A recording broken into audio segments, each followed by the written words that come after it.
It was just a terrible tragedy for a good family. She was screaming, "Auntie, I'm hurt, I'm hurt." It was just hard to see her laying down. Sometimes you have people that just have a propensity towards violent behavior. If you were kind of raised in that gang culture, that's your first instinct. He was taking matters into his own hand and wanted street justice. She was a mother of 4 who loved her kid. She had dreams. Those dreams were dashed because of revenge. On the evening of August 19th, 2011, police in Atlanta, Georgia get a frantic 911 call. I'm calling the police. Atlanta 911 emergency operator 44. Send the police to Macon drive. And they had a drive-by and somebody got shot. Okay. And send the ambulance. We received a call that a female was shot on Macon Drive. Man, we're coming, okay? Tell me exactly what happened. Witnesses report that a Tahoe had come up to the scene. A weapon was discharged from the rear seat, and that after the shooting occurred, the vehicle sped off. The victim is 22-year-old Julian Jones, still alive, but bleeding badly from a leg wound. Lord have mercy. Please tell me to hurry. The commotion gets the attention of Julian's aunt, who lives next door. I was in the house, cleaning up, vacuuming, and everything. And that's when I heard the gunshots. Not knowing it was in front of my door, outside the house. So I looked at the window, and my neighbor was yelling for me to come outside. Pierre got shot. And I went to see her laying down. Blood coming out. She was screaming, "Auntie, I'm hurt, I'm hurt." It was just hard to see her laying on there. The ambulance, I don't even know what took them so long. They took a long time to get there. But once they got there, they put her on the stretcher and took her away.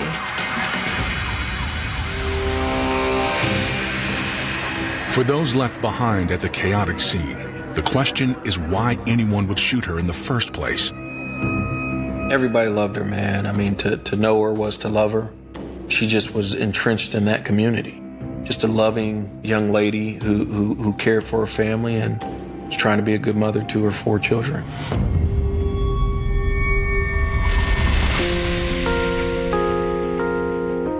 Julian Jones was born on September 10th, 1988, at Atlanta's Grady Hospital.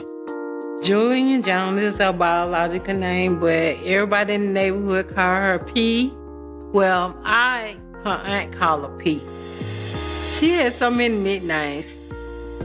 I call her Pee-Pie because when she was a little bitty baby, she always slept with one eye open and one eye closed. So I just said, okay, Pee-Pie. Julian and her brother, Christopher, their biological mother is our oldest sister. June adopted both of them when they was young, when they was babies. I got Julian when she was 2 days old. She came straight from the hospital. And I already had Chris, and I had Chris ever since he was 2 months old. And I raised them 2 together, and oh my God. Hard times, it was hard times, but we all got through it. They lived in what was sometimes a rough neighborhood, but June did her best to raise the kids to be joyful and feel loved. Unlike most kids, Julian liked to help out around the house. She learned how to cook. 'Cause I used to do Sunday dinner every Sunday. We all used to get together at my house and eat dinner and just have a ball, just have a good time laughing. Julian loved to cook, but I had to go to work. So she thought that she was going to be the lady of the house and cook for her siblings. As she grew up, Julian's bright personality made her popular in the area. They call her Princess of Macon Drive because she was the only girl up there. Everybody else were boys. So she was the little princess of Macon Drive. She was especially close with two boys, Jalen and Xavier. All three of them growed up like sisters and brothers. They had no problem with each other. Julian, she talks to you about any and everything. She fun. She loves to dance. She loves to sing. But as Julian and her brother got older, they wanted a little more freedom. Eventually, Chris came to move with me, so Julian. She eventually loved June and came to me, too. All the kids wound up coming to me in their teenager years. They know I was linear boy, so I worked all the time, and they could do what they wanted to do at my house, and they couldn't do that at Joan's house. Julian was a bright girl with an even brighter future, but it was put on hold when she got pregnant her sophomore year of high school. Thankfully, her aunts were there to help her raise the baby. She went to get her GED at the workforce building. That girl was so happy about that, and then see her auntie there with her. Oh, she was so happy. She got her GED. Around this time, Julian also fell in love with a young man named Adonis. They was okay. They had a good relationship. They loved each other. She had kids by him. Within a few years, Julian and Adonis added 3 more kids to their family. She was a good mother. She worked for them, and at every event, she's always there. She tried to teach her kids how to dance. You know that song, Beef It Up? That's one of her favorite songs. And I was like, oh my God. So we all in the room just beefing it up, dancing. And I said, Joy, you is so funny. Julian's children were everything to her, but she still had other dreams as well. And she used to be in there all the time, over your shoulder. What you cooking now? She wanted to go to Cornell Art School. She wanted to be a cook. Oh my God, a cook. Now, all of it is in jeopardy, and Julian is fighting for her life. My mom had called me and told me about Julian. She said Julian been shot. So I got in my car and I did 90 miles an hour over there to see what was going on. By the time I got there, the ambulance and the fire truck was already there. And they told me to just don't get out my car, just follow them down to the hospital. The investigators know that drive-by shootings are often gang-related. The Macon Drive area has historically been known as a pretty violent area. We've seen a lot of gang activity increased over the years. There are gang members there who operate daily. They commit a lot of crimes. They are responsible for a lot of the shootings. The murder took place off of Cleveland Avenue. It's in the metro part of Atlanta. It's kind of south a little bit, and it's a known area for a criminal street gang known as Raised on Cleveland. They basically was a group of young men that was raised on Cleveland Avenue. They aligned themselves to the blood gang, but they were not a traditional blood gang. We call them hybrid gangs, where they will take on the symbolization of a traditional gang, but they were not tied to them.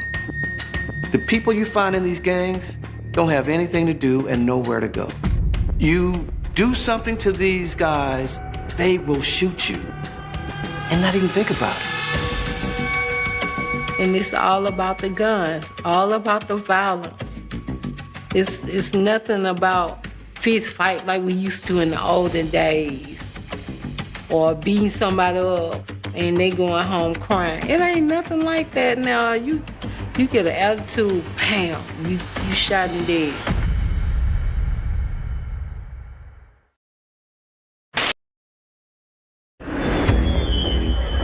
While doctors attempt to save Julian Jones after a drive-by shooting, investigators tried to determine what happened. Witnesses say Julian was outside talking to her friend Jalen when the shooting happened. They were chopping it up in the neighborhood, and a black Tahoe came driving by very slowly. The back seat passenger behind the driver's seat rolled down his window and literally pulled out a gun and started firing. Of course, Jalen ran, and unfortunately, P-Pop got shot. After the shooting occurred, the vehicle sped off. None of the witnesses claimed to have seen the shooter or the driver well enough to ID them, so investigators searched the scene for forensic evidence. We wound up blocking off the area around Macon Drive where the incident occurred. Our investigators were really methodical in their approach because Miss Jones was moved from the actual scene, so we actually had to retrace her steps. We found some blood evidence from Miss Julian Jones from when she was actually struck. A round ricocheted off of something and wound up hitting her in the femoral artery. What happens is that you'll have an impact strike, for instance, if it hits the ground, the bullet will change directions. And sometimes it'll change directions with the same force that it does from the point when it hits the ground. We had some shell casings from what we thought was an AR-15 at the time, and then ballistic evidence ultimately confirmed that. The projectiles that we were able to recover from the scene was a .223, which is usually an indication that an AR-15 was used. As a reporter here in Atlanta, I've covered many cases where AR-15s are used to kill people. This is like stock for gang members. When they shoot people, they want to kill them. They want to shoot multiple times, they want to get off quick fire, and they want to get away.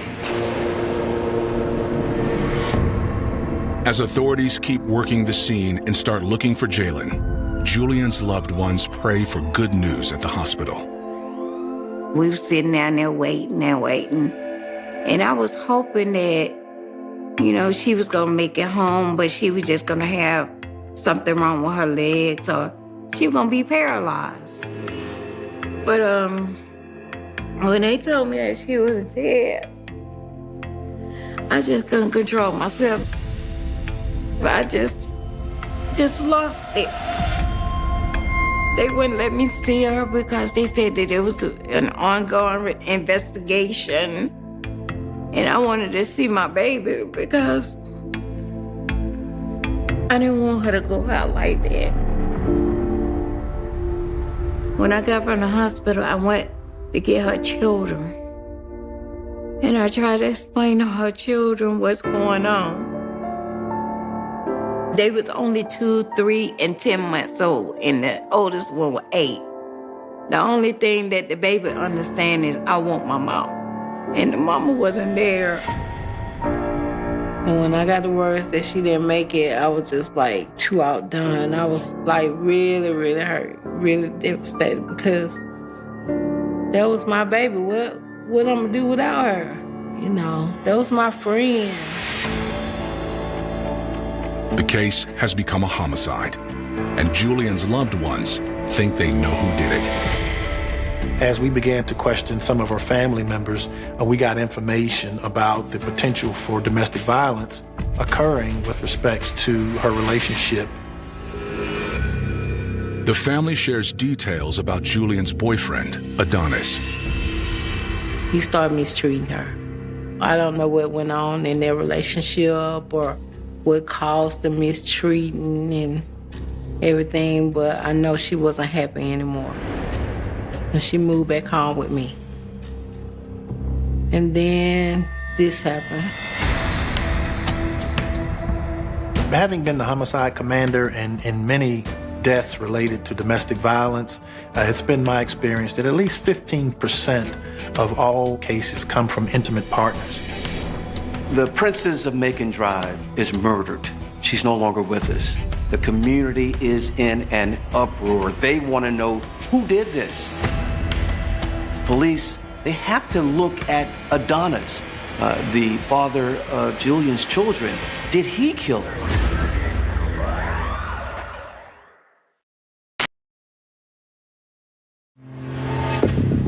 Within days of the drive-by murder of Julian Jones, investigators tracked down her ex-boyfriend, Adonis.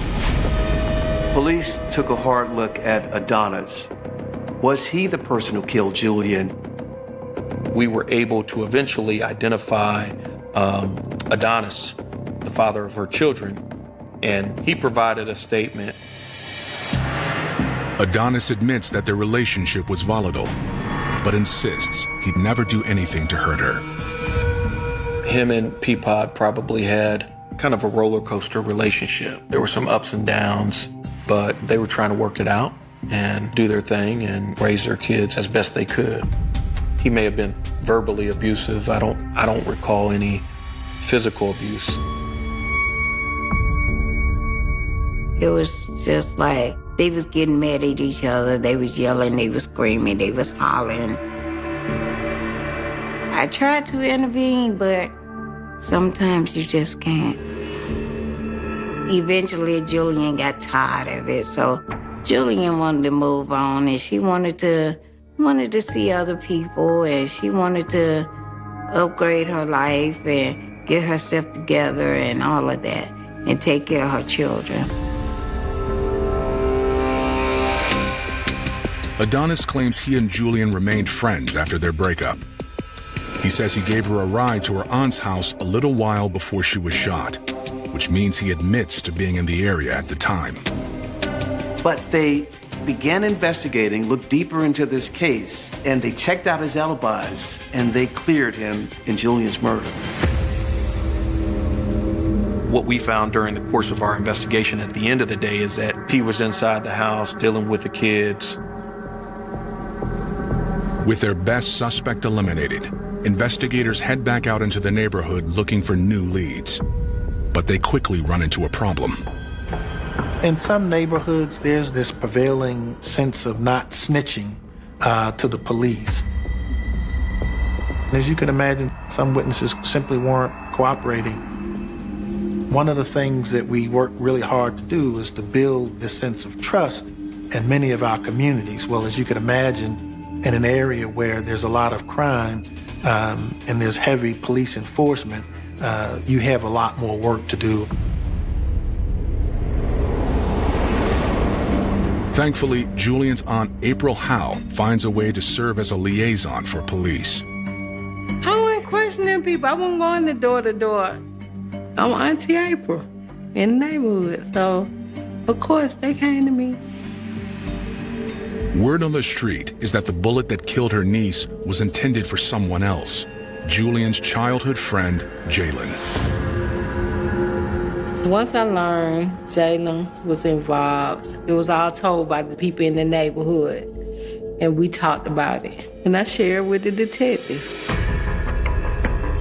April reports that people are saying Jalen and his brother Xavier, both members of the Raised on Cleveland, or Rock Crew, robbed a wealthy basketball player 4 months ago. He was robbed of about $55,000 worth of jewelry outside of the barbershop. It was a crime of opportunity at that point.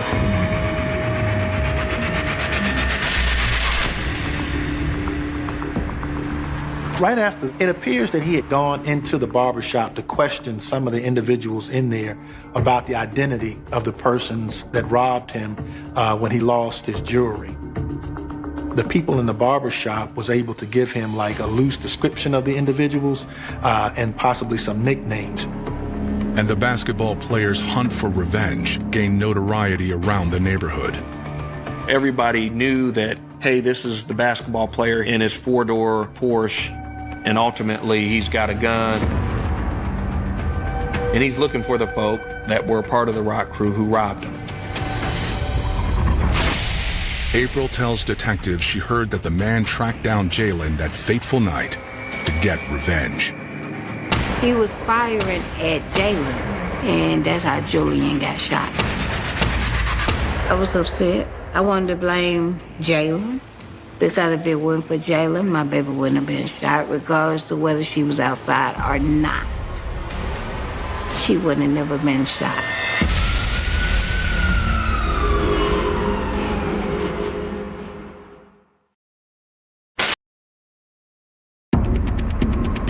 After a drive-by shooting that claimed the life of Julian Jones, Atlanta police are searching for her friend Jalen, a gang member who might have been the intended target. Ordinarily, no one would talk to the cops, but Julian is no ordinary victim. Most gang members, there's a code where they're not going to come and communicate to law enforcement officials because they just assume deal with it in their way as well. But at some point, the community put so much pressure on Jalen to come in because Peapod meant something to that community. So he eventually comes in and he says, what happened? Come to find out, it all started with Big Boo. Big Boo was one of the leaders of the rock crew. He was an older guy. Well, he was older than many of the members of the rock crew because I think Big Boo was in his late 20s, early 30s. But he had been around the block a while. He was an older guy. And so he had a lot of influence over those young minds and over the young men that were a part of Raised on Cleveland. And so on the night in question, Big Boo was the one who set up the robbery at the barbershop. According to Jalen, their mark was a former pro basketball player named Javaris Crittenden, a local legend in the Atlanta area. And Jalen says Javaris is the one who shot from the Chevy Tahoe, killing Julian Jones. Javaris was a star player at Southwest Atlanta Christian Academy. Won a couple of championships, state championships. Star player. And he was no slouch in the classroom. He had a 3.5 grade point average in high school. His future was bright. And then he goes to Georgia Tech. Only played a year, but in the year he was there, he became a leader. This was a freshman who was a leader on this senior Layton team. He declared for the NBA after a year. The local paper named him the Georgia Basketball Player of the Year. He was just an outstanding athlete. And at the time, as far as we knew, he was an outstanding person. Javaris gets drafted by the Lakers in the first round. This is a huge deal. So he gets to lovely LA, and according to prosecutors, what does he do? He joins a gang. Now, Javaris said he wasn't a member of the gang, that he just hung around them for protection. But what about that tattoo on your stomach? It's a Crips tattoo there. Soon after, Crittenden's career began to falter. He was traded several times to different teams and eventually got into an explosive argument with another player. He joined the Washington Wizards. Of course, the marquee player there was Gilbert Arenas. And at some point, they got into an altercation there inside the locker room. And there were allegations that guns were involved and that they drew guns on one another. He was getting all the attention, all the love, but for some reason, we have yet to figure out, he sought a different kind of attention. You know, he danced around the edges of the law. He hung with people who had questionable character. He just wasn't willing to walk the straight and narrow and improve his chances of success. Instead, he shot his chances for success in the foot. In 2009, Crittenden was released by the Wizards. Over the next 2 years, he briefly played in China and then for a minor league team before eventually returning home to Atlanta. Police learned that in addition to the barbershop robbery, Crittenden was robbed at gunpoint at least 3 other times. Atlanta 911 emergency operator 2784, may I help you? I'd like to report a robbery. There was one robbery in the West End where he was taking a friend home from a club. When he stopped, then guys jump out and rob him. Javaris, he wore expensive jewelry. And in some of these neighborhoods, that's not a smart thing to do. You become a target as this big athlete, a strong guy. That has to wound the pride, if you will. For whatever reason, he kept going back to that community, and every time he went back there, he was victimized by a robbery. And I think that began to anger him. And so it was his position to go back and get revenge on the individuals that made him a victim in the first place. And it was at that point that Mr. Crittenden began to drive throughout the Macon Drive community with a shotgun in his lap. In these communities, you're expected to be tough. You are expected to exact revenge when someone wounds you, when someone hurts you, when someone takes your manhood, if you will. And that's what these robberies are in some of these guys' eyes. You're attacking my manhood, and you don't do that. So their only recourse is to fight back or shoot back. Police think this is what Crittenden decided to do after Jalen allegedly robbed him at the barbershop. Javaris was taking matters into his own hand and wanted street justice. He was going after any and everybody that was associated with Jalen and wanted to make a point to the rock crew that if you mess with Javaris Crittenden, he's going to hunt you down in a way that is not going to be friendly. And you may be looking on the other side of a 223.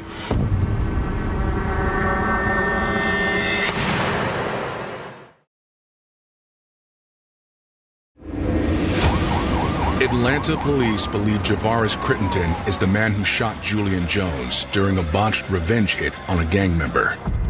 But when they go to arrest him at his home in Fayetteville, Georgia, they discover he's on the run.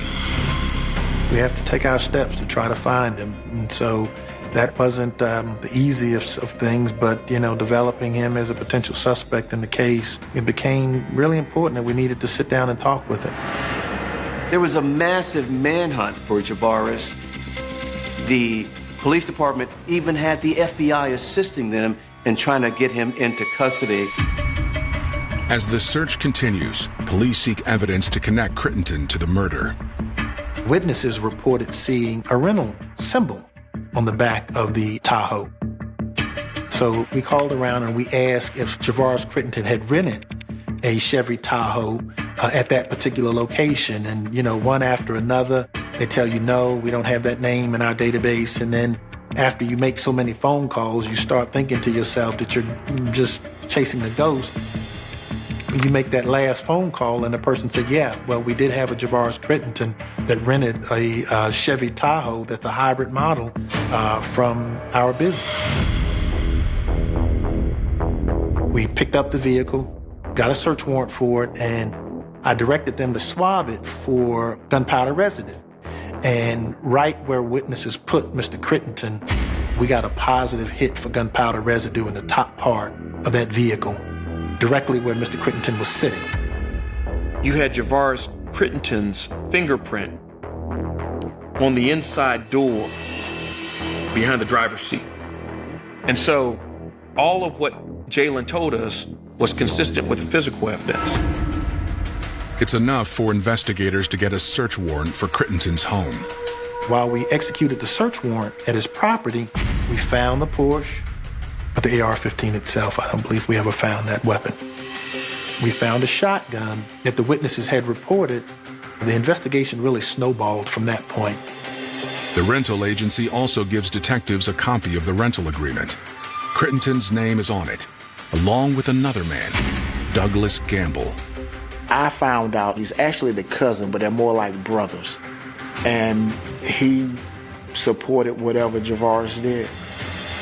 They spent most of their time with each other, traveled with each other.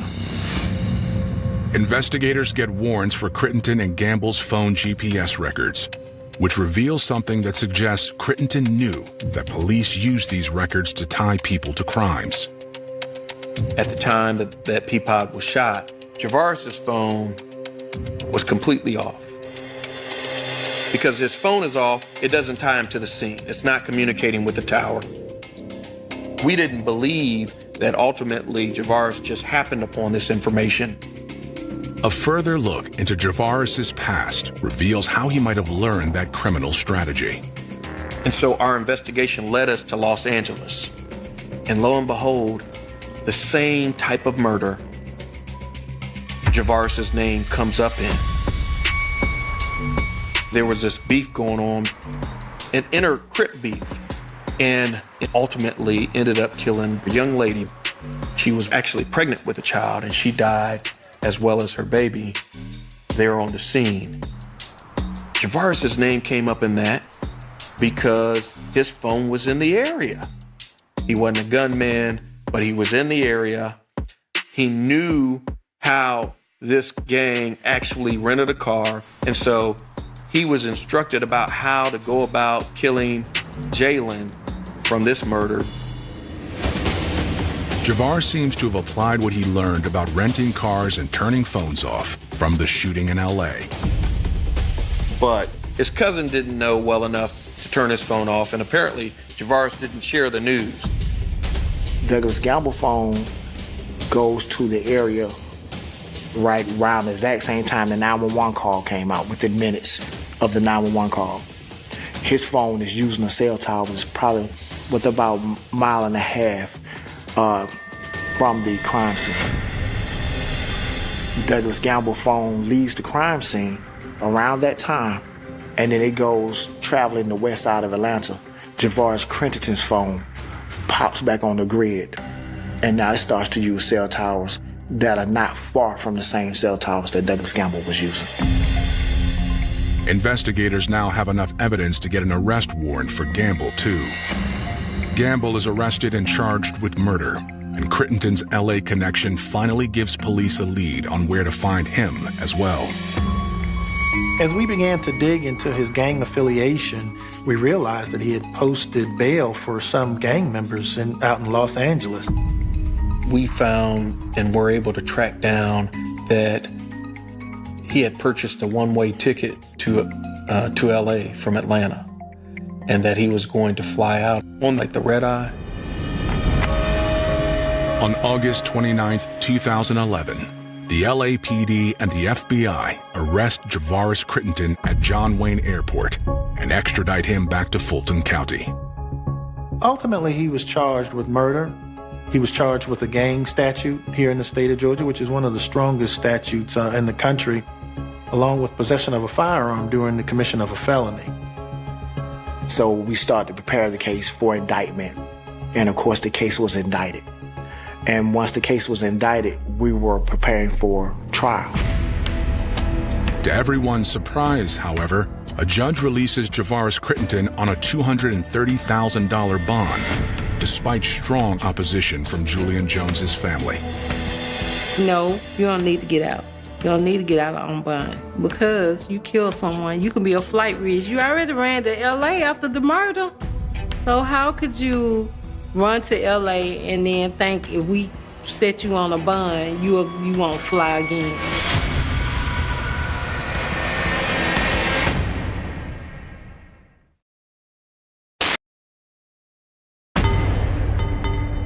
Nearly 3 years pass while prosecutors prepare their case against Javaris Crittenton and Douglas Gamble.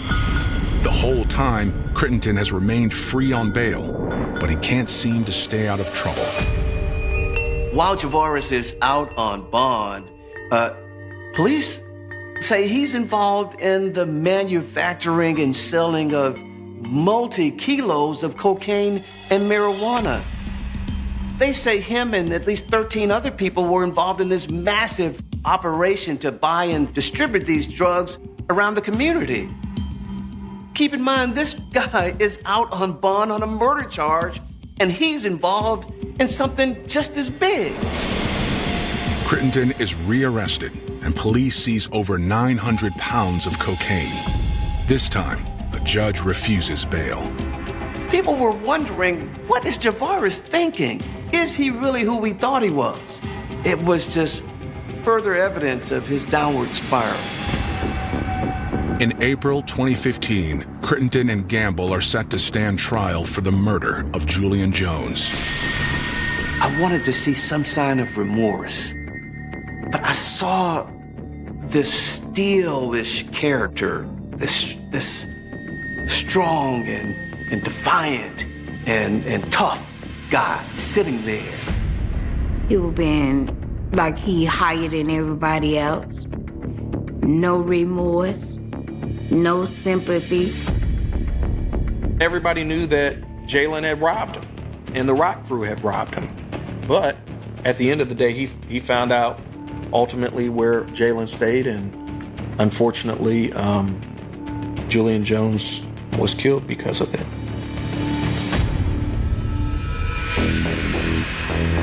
Usually when you cover one of these trials, there's a buzz because there's a jury and the trial is about to start. But this day, that buzz was extra loud because I didn't know what was going on. I was like, wow, what's happening? All of this anxiety, this anticipation, ready for this jury to start, and then all of a sudden, it stops. Just before opening statements begin, Crittenden changes his plea to guilty. The district attorney's office had agreed to reduce the charge of murder to voluntary manslaughter. And they had agreed to sentence him to a 20-year deal. A plea? A plea for what? No, he don't need to do no plea. I guess I was the spokesperson for my family. No, he didn't need to do no plea. We couldn't do no plea. But when we went back in there, the judge came down with a verdict. They were devastated. I could see the look on their faces, and I still see that look. And from time to time, even when speaking to June Woods and April. Javaris Crittenden pleads guilty to voluntary manslaughter and aggravated assault. I think, his lawyer whispered in his ear, it's as good as it's going to get. And the risk is too great for him, because I think his lawyer knew that in the end, he would have been convicted of murder and he would have been serving a life sentence. They sentenced Javaris 23 years in prison and 17 on probation or parole when he come home. Man, I think he should have got life. I mean, I don't want to be mean and harsh or anything like that, but you killed someone. You knew what you was doing. You took the wrong life, even though she wasn't your intended target. You still killed her. Douglas Gamble pleads guilty to aggravated assault with a deadly weapon and earns 3 years in prison.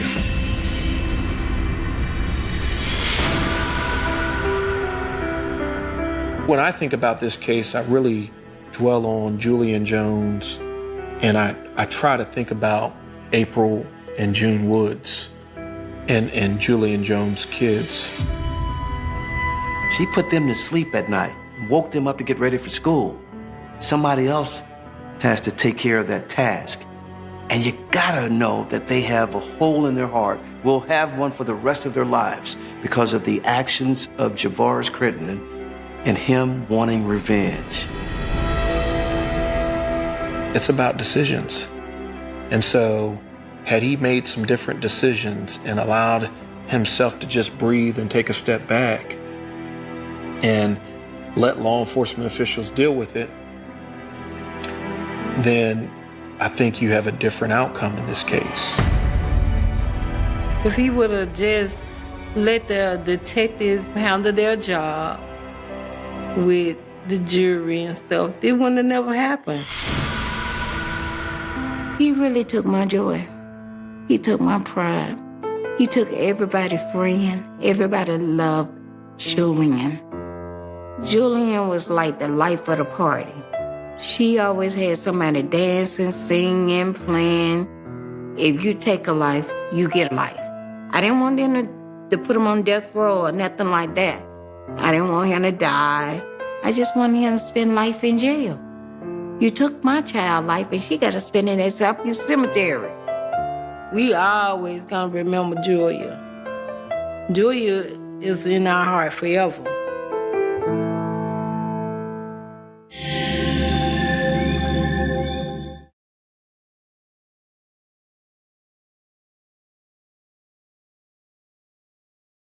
November 1989. In the dense forests of New Brunswick, winter was slowly tightening its grip on the land. The trees stood like black silhouettes against a sky that seemed permanently gray. Frost covered abandoned logging roads. Thin sheets of ice formed along the edges of streams, winding through the wilderness. Small rural communities settled into their evening routines earlier than usual. Porch lights flickered on before sunset. Curtains were pulled shut. Doors were checked twice before bedtime. But that year was different. That year, people were afraid. Not the ordinary kind of fear that comes from storms, economic hardship, or the uncertainty of everyday life. This was a different fear. A fear with a face. A fear with a name. Alan Legere.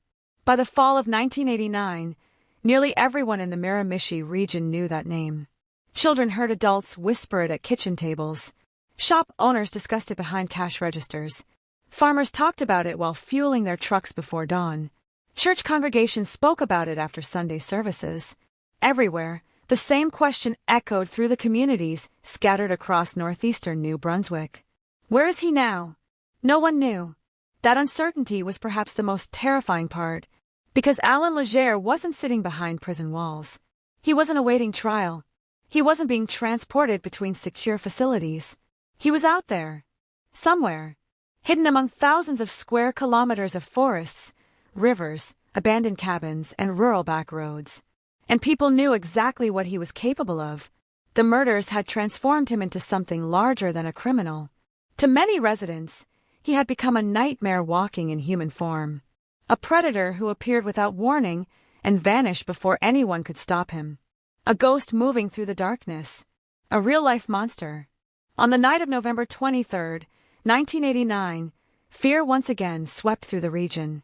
Police vehicles raced through the cold darkness. Roadblocks appeared along highways. Officers carrying flashlights searched wooded areas. Helicopters cut through the night sky. Something was happening. Rumors spread quickly. Had he struck again? Had someone seen him? Was he finally cornered?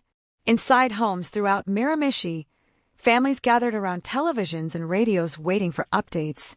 Many had been living this way for months. Every strange sound outside triggered anxiety. Every barking dog caused concern.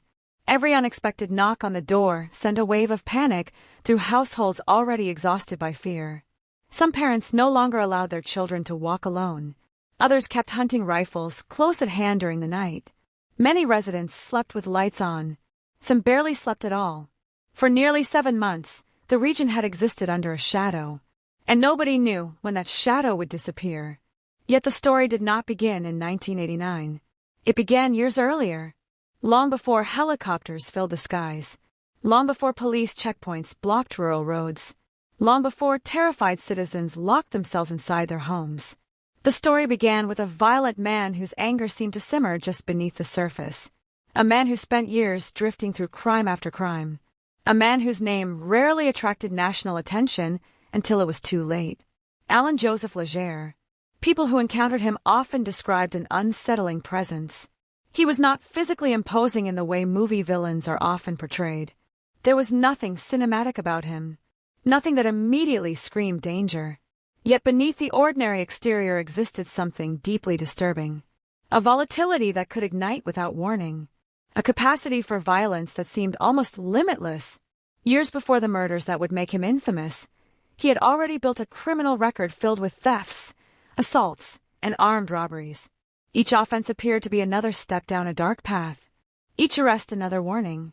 Each conviction another indication that the danger was growing. But even then, few could have imagined what was coming. Few could have predicted that one day entire communities would barricade themselves inside their homes because of him. Few could have imagined that elderly women, sisters, and respected community members would become victims in one of the most terrifying crime sprees in Canadian history. And nobody could have predicted that this case would ultimately help change criminal investigations forever through a revolutionary scientific tool that was still new to the world. DNA. At the time, those 3 letters meant almost nothing to most Canadians. Within a few years, they would become synonymous with one of the most important breakthroughs in modern criminal justice. But before science could catch up with the killer, innocent people would pay a devastating price. Lives would be shattered. Families would be destroyed. Entire communities would learn what it feels like to live in constant fear. Because fear spreads in ways violence alone cannot. Violence claims individual victims. Fear infects everyone. It slips beneath locked doors. It settles into empty streets. It follows people into bed at night. It turns familiar places into threatening ones. And during those months in 1989, fear belonged to Miramichi. The region's vast forests suddenly felt different. Roads that had once seemed peaceful became unsettling. Every isolated farmhouse looked vulnerable. Every elderly resident living alone became a potential target. Nobody knew who might be next. Nobody knew where the killer would appear. And perhaps most frightening of all, nobody knew whether the police could stop him before he struck again. As autumn deepened and winter approached, the search intensified. Hundreds of officers worked around the clock. Tips flooded in. Witnesses reported sightings. Search teams combed through forests. Dogs tracked scents through frozen terrain. Yet somehow, Alan Legere kept disappearing. Again and again. Like smoke slipping through someone's fingers. Like a shadow retreating into darkness. The newspapers followed every development. Radio stations interrupted programming with updates. Television reporters stood beside police command centers, delivering the latest information. The story consumed the province, then the country, and eventually much of the world, because this was no longer simply a manhunt. It was a battle between a community desperate for safety and a fugitive who seemed determined to spread terror wherever he went. Months earlier, people had worried about everyday concerns. Bills, work, family problems, the weather. Now survival had become the priority. Trust had been replaced by suspicion. Comfort had been replaced by vigilance. Normal life had been replaced by fear. Yet somewhere within that fear, another story was unfolding. A story about courage. About grieving families refusing to let victims become forgotten headlines. About investigators working through exhaustion. About communities refusing to surrender despite months of terror. And ultimately, a story about justice. Because every manhunt ends one of two ways. Either the hunter finds the prey, or the prey finds another victim. In the freezing darkness of late 1989, nobody yet knew which ending awaited New Brunswick. All they knew was that somewhere beyond the trees, beyond the frozen roads and silent farmhouses, a killer was still free. And before this nightmare was over, Canada would witness one of the most significant criminal investigations in its history. An investigation born from bloodshed, driven by fear, and destined to change forensic science forever. To understand how an entire region of Canada came to fear the name Alan Legere, it is necessary to travel back long before the manhunt, before the murders that dominated headlines, and before police helicopters circled above the forests of New Brunswick. The story begins in a province defined by rugged landscapes and tightly connected communities. New Brunswick is a place where rivers carve through dense forests, where small towns are separated by long stretches of winding roads, and where people often know their neighbors for decades. In communities like Miramichi, Black River Bridge, Chatham, and Newcastle, life moved at a slower pace than in Canada's larger cities. Families attended the same churches for generations. Local businesses served customers they had known their entire lives. Doors were often left unlocked. Children rode bicycles through quiet neighborhoods without their parents worrying about what might happen after sunset. There was a deep sense of familiarity in these communities, a belief that while crime existed elsewhere, serious violence was something that happened far away. It was a belief shared by many rural Canadians during the 1970s and early 1980s. Yet beneath the surface of this peaceful setting, another story was developing. Alan Joseph Legere was born in 1948 in New Brunswick. His early years did not immediately predict the terror he would later unleash. To most people, he appeared to be just another young man growing up in a working-class environment. But as he entered adulthood, troubling patterns began to emerge. Encounters with the law became increasingly common. Petty crimes gradually escalated into more serious offenses. Theft led to violence. Violence led to armed robbery. Those who crossed paths with him often described someone who seemed quick to anger and difficult to predict. There was an instability in his behavior that unsettled people. Arguments could escalate rapidly. Threats were not uncommon. Behind the ordinary appearance was a man whose relationship with violence seemed to grow stronger over time.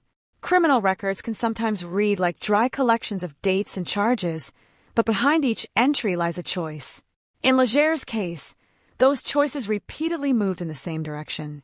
Instead of stepping away from crime, he appeared to move deeper into it.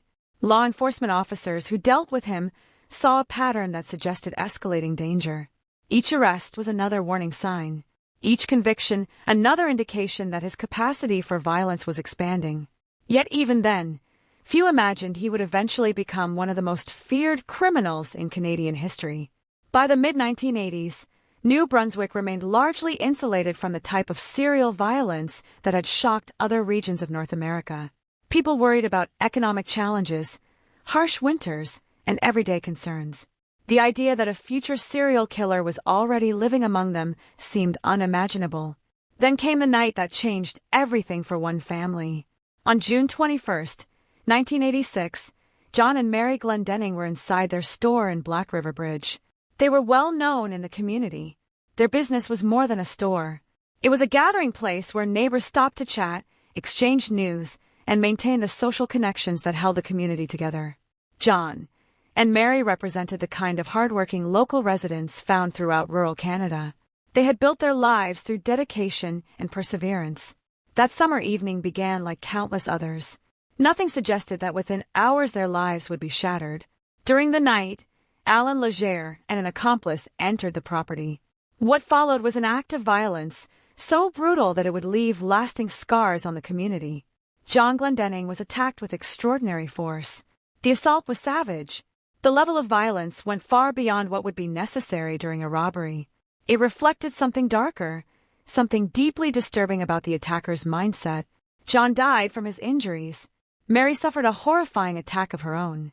Despite severe injuries, she managed to survive. In unimaginable pain, she crawled through the house searching for help. Every movement required enormous effort. Every second mattered. Eventually, she reached a telephone and called for assistance. That call transformed her from victim to survivor. Her determination ensured that investigators would have crucial evidence. The attack shocked New Brunswick. Rural communities are often deeply affected by violent crimes because the victims are rarely strangers. They are neighbors, friends, customers, and familiar faces. The murder of John Glendenning was not simply another crime statistic. It was a wound felt throughout the region. Investigators quickly focused on Alan Leger. Evidence connected him to the crime, and eventually he was arrested and convicted. He received a life sentence. For many residents, that conviction brought relief. Dangerous men occasionally emerge in every society, but prison walls create a sense of separation. They create the belief that the threat has been removed. Families return to their routines. Communities began to heal. The name Alan Leger slowly faded from daily conversation. Most people assumed they would never hear it again. But prisons are not always the end of a story. Sometimes they are merely an intermission.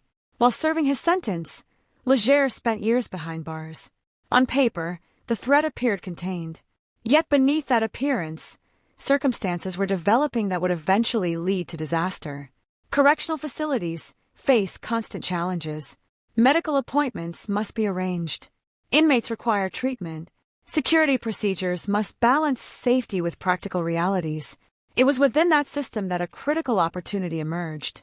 In May 1989, Leger was transported from prison to a hospital for treatment related to an ear infection. Such transfers occurred regularly and were considered routine. No one involved could fully appreciate the consequences that would follow. The hospital environment was fundamentally different from a prison. Security existed, but it lacked the layers of protection found inside correctional institutions. Leger recognized that difference. Somewhere along the way, he had obtained a piece of sharpened metal, small enough to conceal, dangerous enough to become a tool for escape. What happened next would become one of the most notorious prison escapes in Canadian history. Using the hidden metal object, Leger freed himself from restraints. He overpowered those responsible for guarding him and escaped. Within moments, years of imprisonment vanished behind him. Soon afterward, he stole a vehicle and disappeared. News of the escape spread rapidly.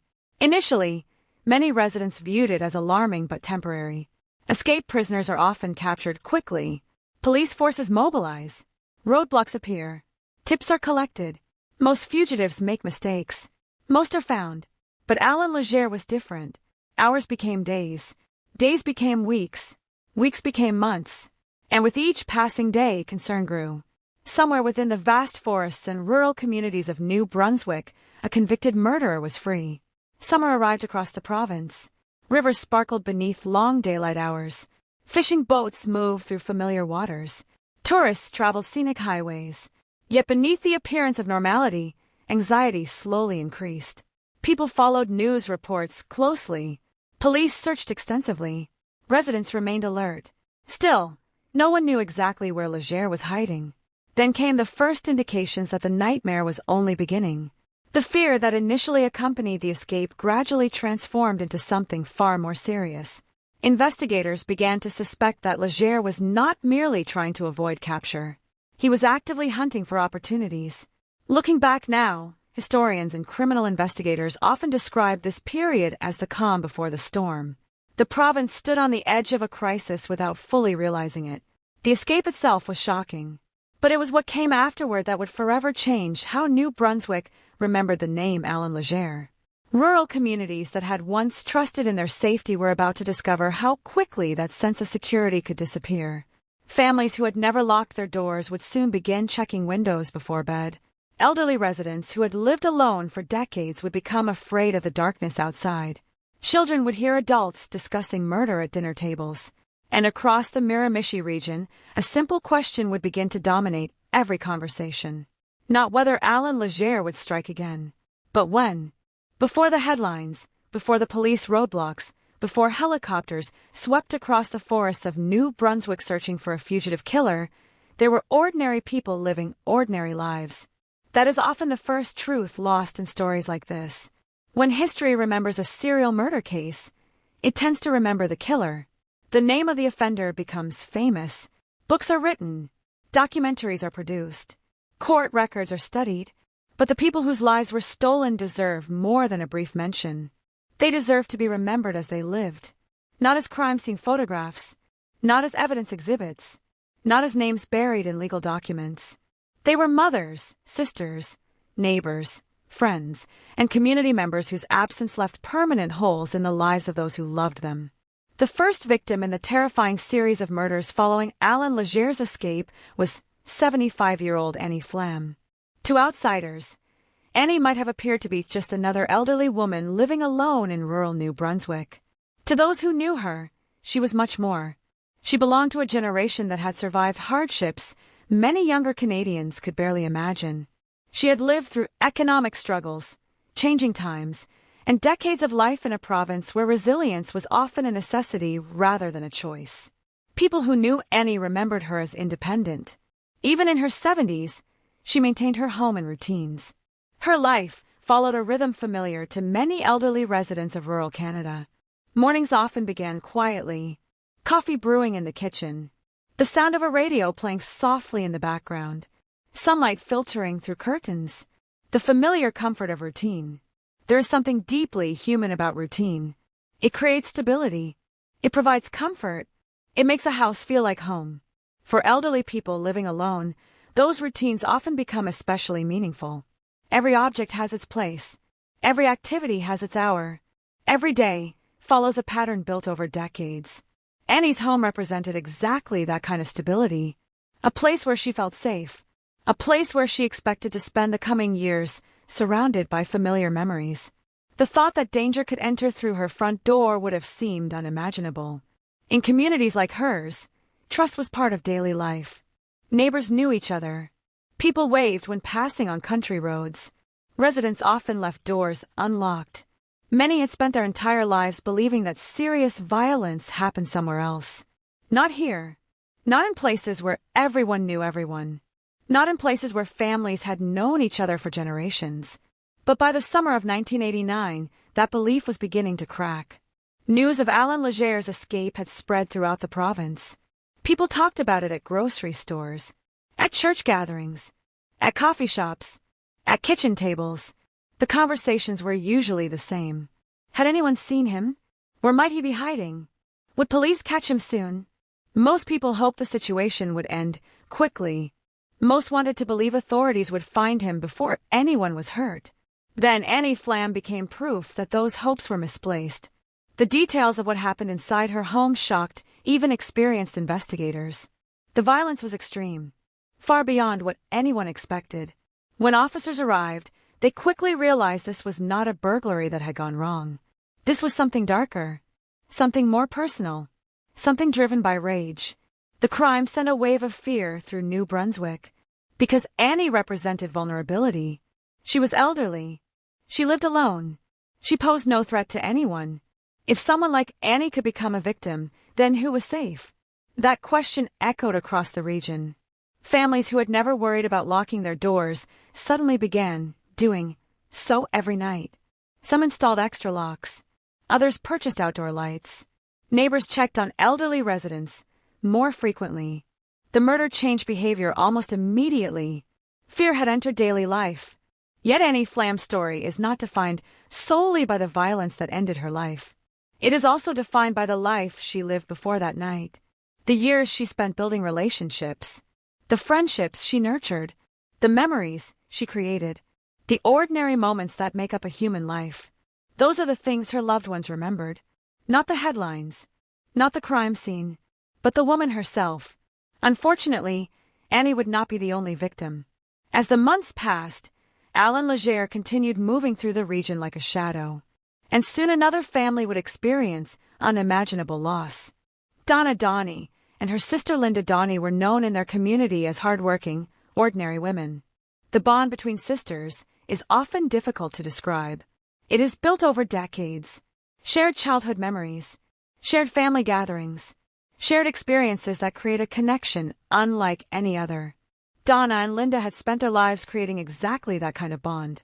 Family members later spoke of ordinary moments, holiday celebrations, conversations over meals, simple interactions that seemed insignificant at the time but became priceless after their deaths. That is one of the cruelest aspects of violent crime. It transforms ordinary memories into treasures. Suddenly, a routine conversation becomes the last conversation. A casual goodbye becomes the final goodbye. Small moments become sacred. The sisters lived in a world that still believed home was a place of safety, a place where danger remained outside, a place where walls and locked doors provided protection.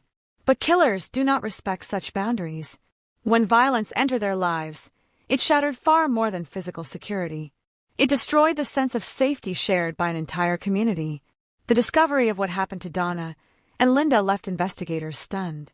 Many officers had spent years working difficult cases. Yet even among experienced law enforcement personnel, the brutality stood out.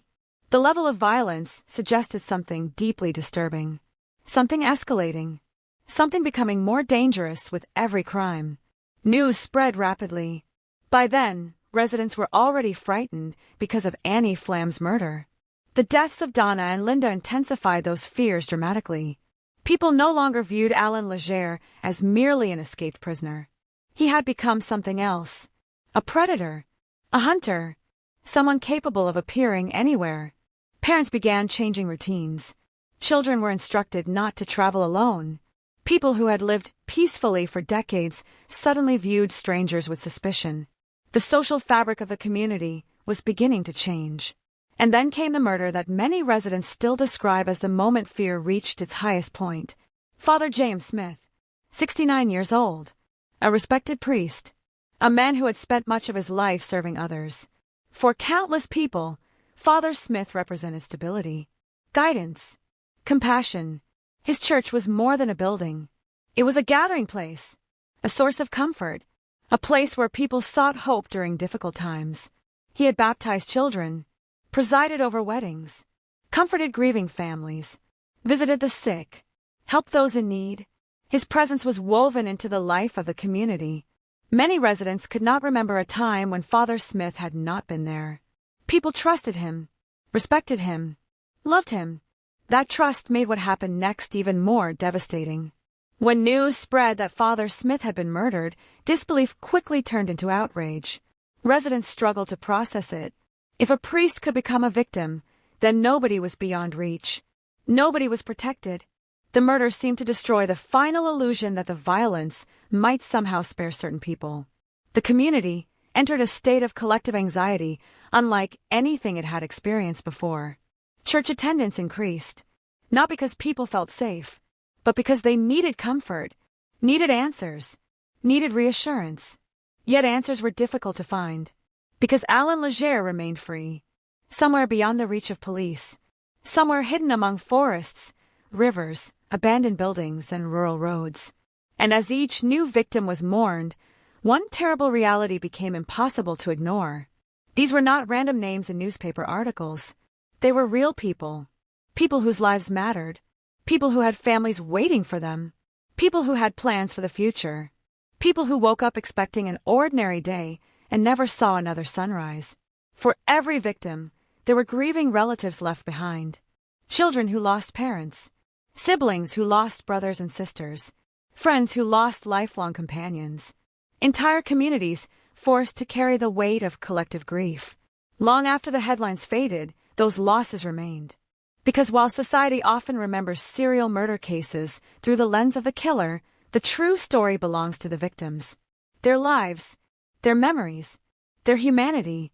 And in the dark months of 1989, as fear spread across New Brunswick and the manhunt intensified, the people of Miramichi carried with them the faces of Annie Flam, Donna Donnie, Linda Donnie, and Father James Smith.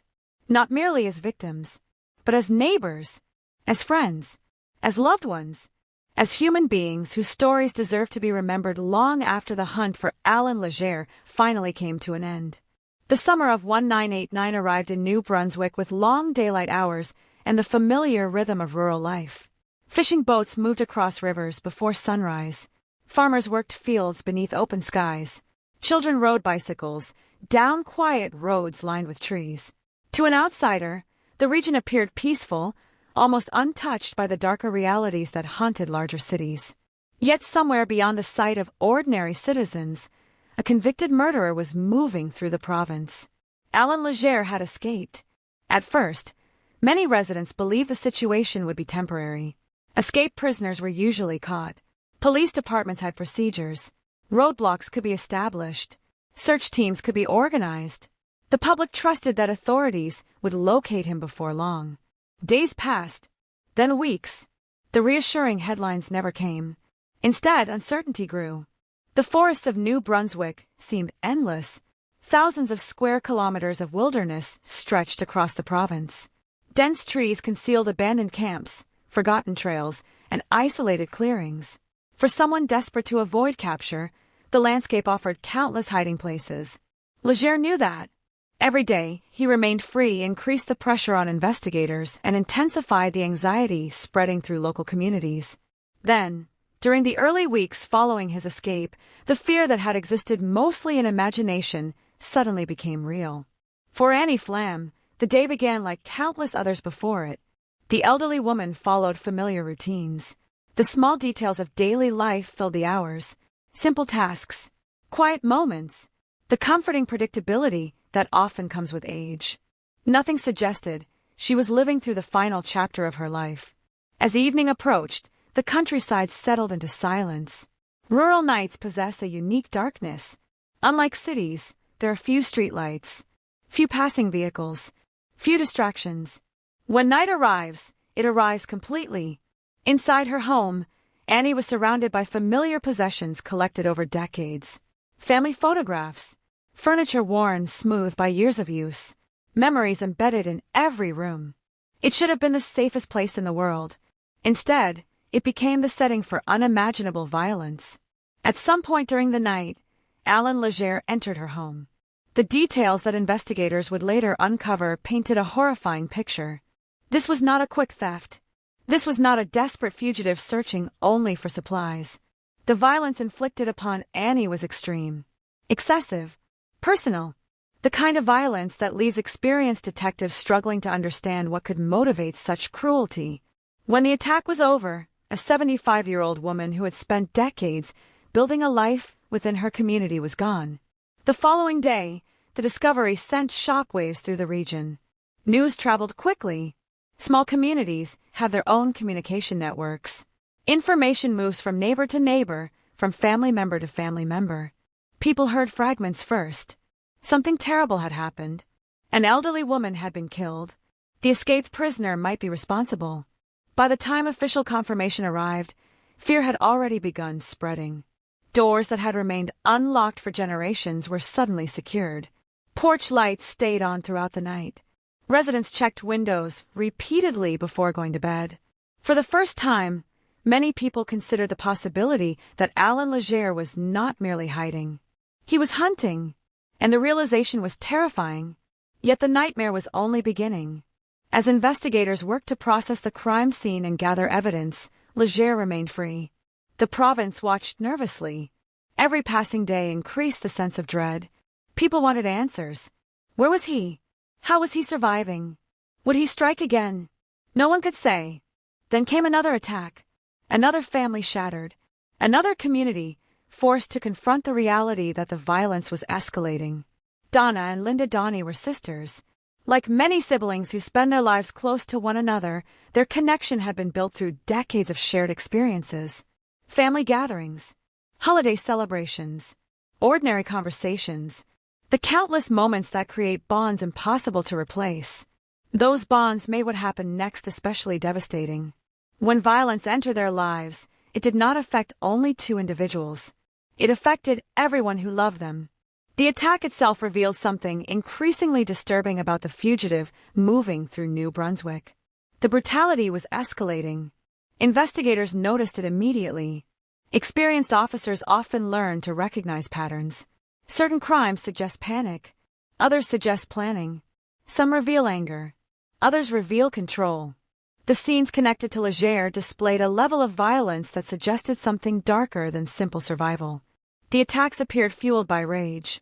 A rage that seemed to intensify with each crime. When authorities discovered what had happened, many investigators were visibly shaken. Some had spent years working homicide cases, yet the level of violence still shocked them. People changed routines almost overnight. Parents stopped allowing children to travel alone. Neighbors checked on elderly residents more frequently. Businesses adjusted operating hours. Entire communities began organizing informal security measures. Residents took turns watching neighborhoods. Some kept lights on throughout the night. Others slept with weapons nearby. The psychological impact became impossible to ignore. Every unfamiliar vehicle attracted attention. Every stranger became suspicious. Every unexplained sound triggered anxiety. The fear no longer belonged solely to the victims' families. It belonged to everyone. And then came the murder that pushed the region to its breaking point. Father James Smith, a priest, a community leader, a man known for compassion and service. In many ways, he represented the moral center of the area. People sought his guidance during difficult times. He visited the sick, comforted grieving families, helped those facing hardship. His presence carried a sense of stability. For decades, he had been part of the community's most important moments. Births, weddings, funerals, celebrations, tragedies. When residents imagined the people least likely to become victims of violence, many would have thought of someone like Father Smith. That illusion ended when Alan Legere entered his life. The attack shocked New Brunswick on a level few crimes ever achieve. Residents struggled to comprehend what had happened. The murder of an elderly priest felt like an assault on the entire community. The details emerging from the investigation only deepened public horror. Newspapers filled with updates. Television crews arrived. Radio stations interrupted programming. Conversations throughout the province centered on a single topic. Alan Legere. His name became impossible to escape. Children overheard adults discussing him. Business owners talked about him with customers. Church members whispered about him after services. Fear became part of everyday life. By late summer and early autumn, the atmosphere throughout Miramichi had changed dramatically. The region no longer felt familiar. It felt occupied by uncertainty, occupied by fear, occupied by the knowledge that somewhere nearby, a killer remained free. The psychological strain affected nearly everyone. Residents reported difficulty sleeping. Many became hypervigilant. Some avoided leaving home after dark entirely. Others carried flashlights, even during short walks. Halloween approached, a holiday normally associated with excitement and community celebrations. But in 1989, many parents faced an impossible question. Was it safe to allow children outside? The fact that such a question even existed demonstrated how thoroughly fear had transformed daily life. Stories spread rapidly. Some were true. Others were rumors. Possible sightings emerged constantly. One person claimed to have seen Legere near a rural road. Another reported suspicious movement near a forest edge. Police investigated countless leads. Most produced nothing. Yet every report reinforced the same reality. He was still out there, still moving, still evading capture. Meanwhile, investigators worked around the clock. Each crime scene offered clues. Each witness statement added another piece to the puzzle. But the province remained trapped in a cycle of anticipation and dread. Every morning people wondered whether another attack had occurred during the night. Every evening families prepared themselves for the possibility that the nightmare would continue. Because serial violence creates a unique form of terror. The next victim is unknown. The next location is unknown. The next moment is unknown. Everyone becomes a potential target. As weeks turned into months, Alan Legere's crimes transformed him from an escaped convict into something far more frightening in the public imagination. He became a symbol of unpredictability, a symbol of vulnerability, a symbol of how quickly safety can disappear. The peaceful communities of New Brunswick had spent generations believing violence belonged elsewhere. Now violence was here, walking their roads, crossing their forests, hiding in their shadows, and before the nightmare reached its conclusion, the largest manhunt in provincial history would push investigators to their limits. Because somewhere beyond the fear, beyond the grief, and beyond the growing media attention, a breakthrough was slowly approaching. A breakthrough that would eventually bring one of Canada's most notorious killers to justice. But first, the province would endure months of uncertainty unlike anything it had experienced before. The first thing investigators noticed was the silence. Not the ordinary silence of a rural home tucked away from busy roads, but the unsettling silence that often lingers after violence. The kind that seems unnatural. The kind that makes experienced officers slow their steps as they enter a scene. When police arrived at the home of Annie Flam, they already knew something was wrong. Neighbors had become concerned. Messages had gone unanswered. The routines that normally defined her life had been interrupted.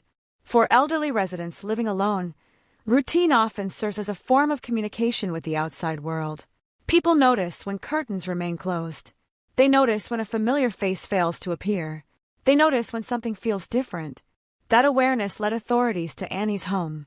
What they discovered would become the first major crime scene connected to Alan Legere's reign of terror after his escape. Investigators entered cautiously. Even before the full details emerged, the atmosphere inside the residence felt wrong. Homes tell stories about the people who live in them.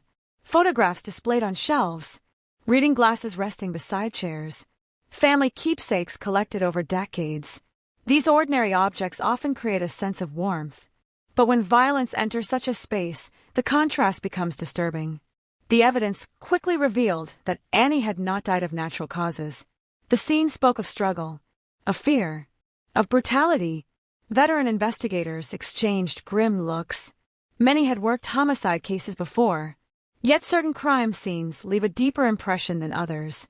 This was one of them. Photographers documented every detail.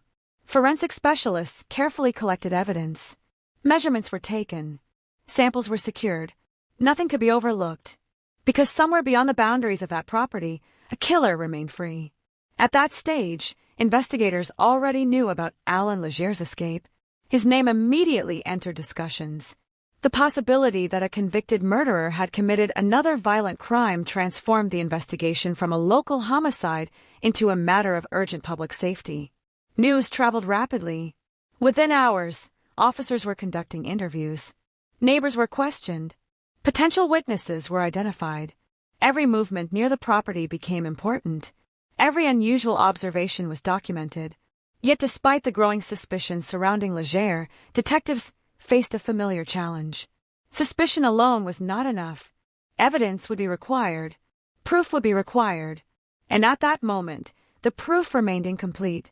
As investigators processed Annie Flam's home, another realization began to emerge.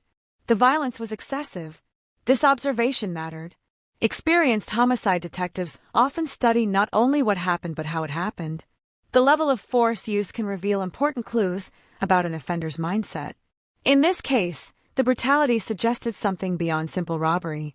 Something personal. Something fueled by rage. That conclusion deeply concerned investigators, because offenders driven by intense violence frequently become repeat offenders. The fear was difficult to ignore. What if this was only the beginning? Unfortunately, those fears proved justified. As the investigation expanded, New Brunswick entered a period unlike anything in its recent history. Police resources were stretched across multiple jurisdictions. Tips flooded in from concerned citizens. Every reported sighting generated new leads. Some appeared promising. Most led nowhere. The forests remained vast.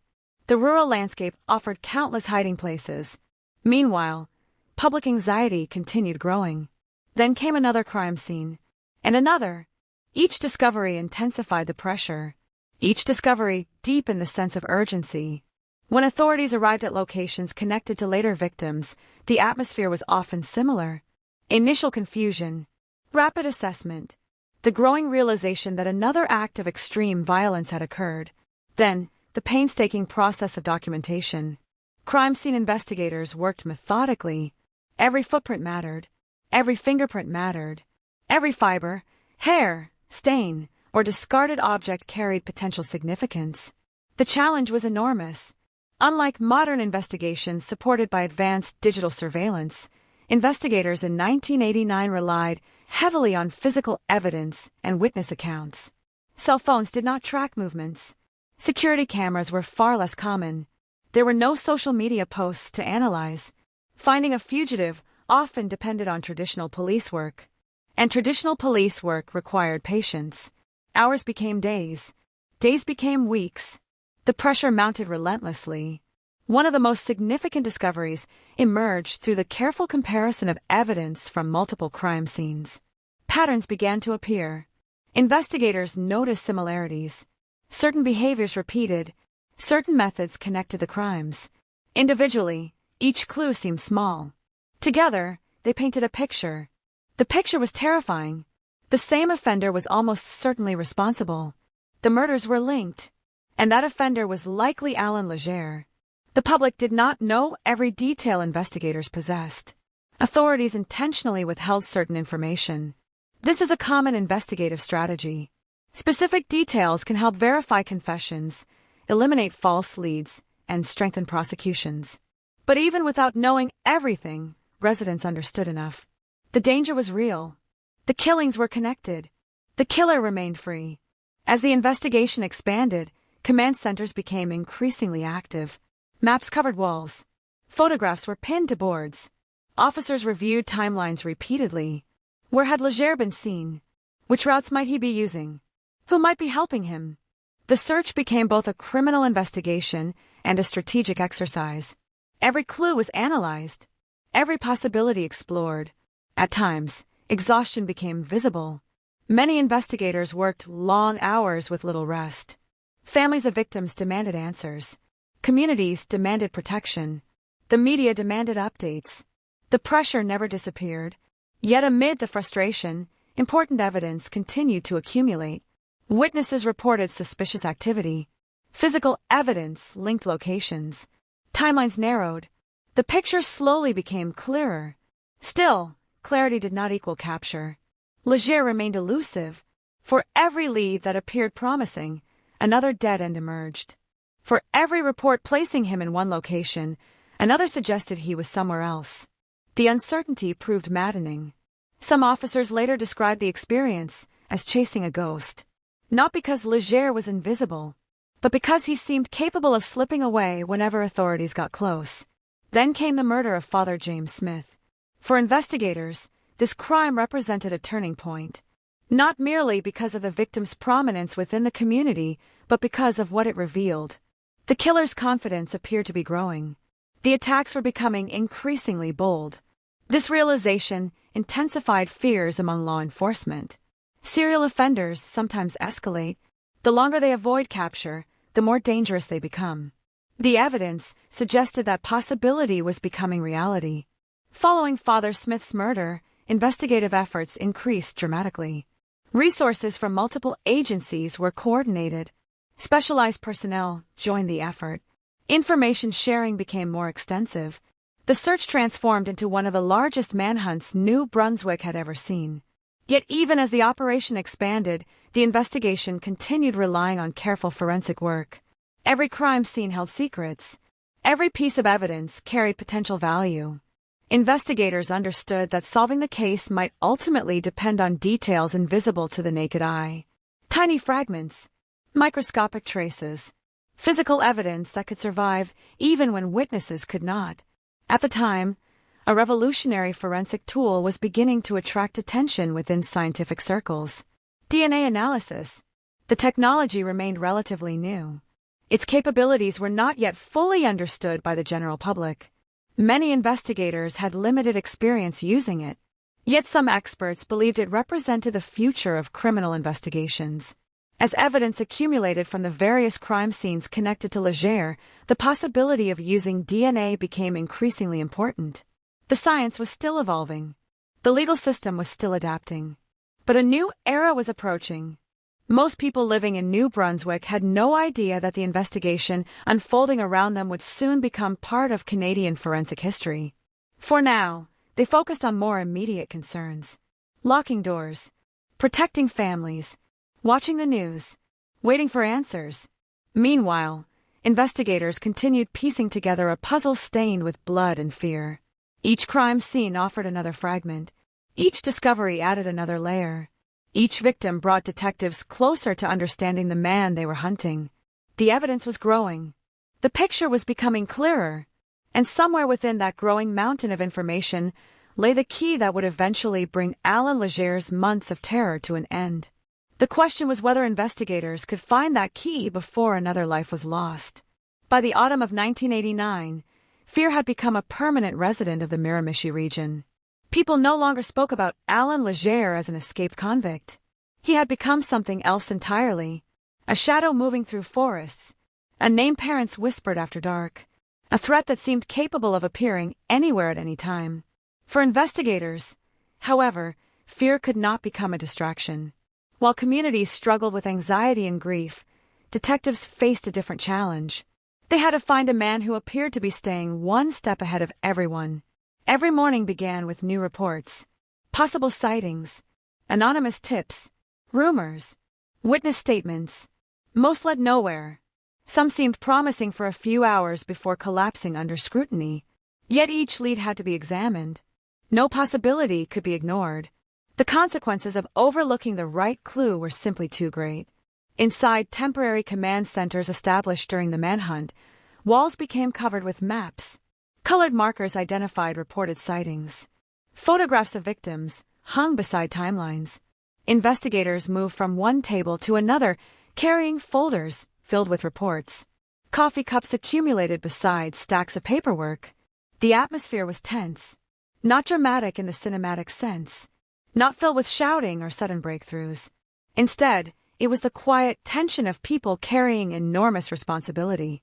Every officer understood what was at stake. Another mistake could cost another life. The first major obstacle was geography. New Brunswick offered countless places where a fugitive could hide. The province contained dense forests stretching for miles, abandoned cabins, logging roads, remote camps, vacant structures. Even experienced search teams struggled to cover such vast terrain. Helicopters scanned wooded areas from above. Ground teams searched on foot. Police dogs tracked scents through difficult conditions. Yet nature often favored the fugitive. Trees concealed movement. Weather erased tracks. Distance complicated communication. Many officers later admitted that the environment itself felt like an accomplice.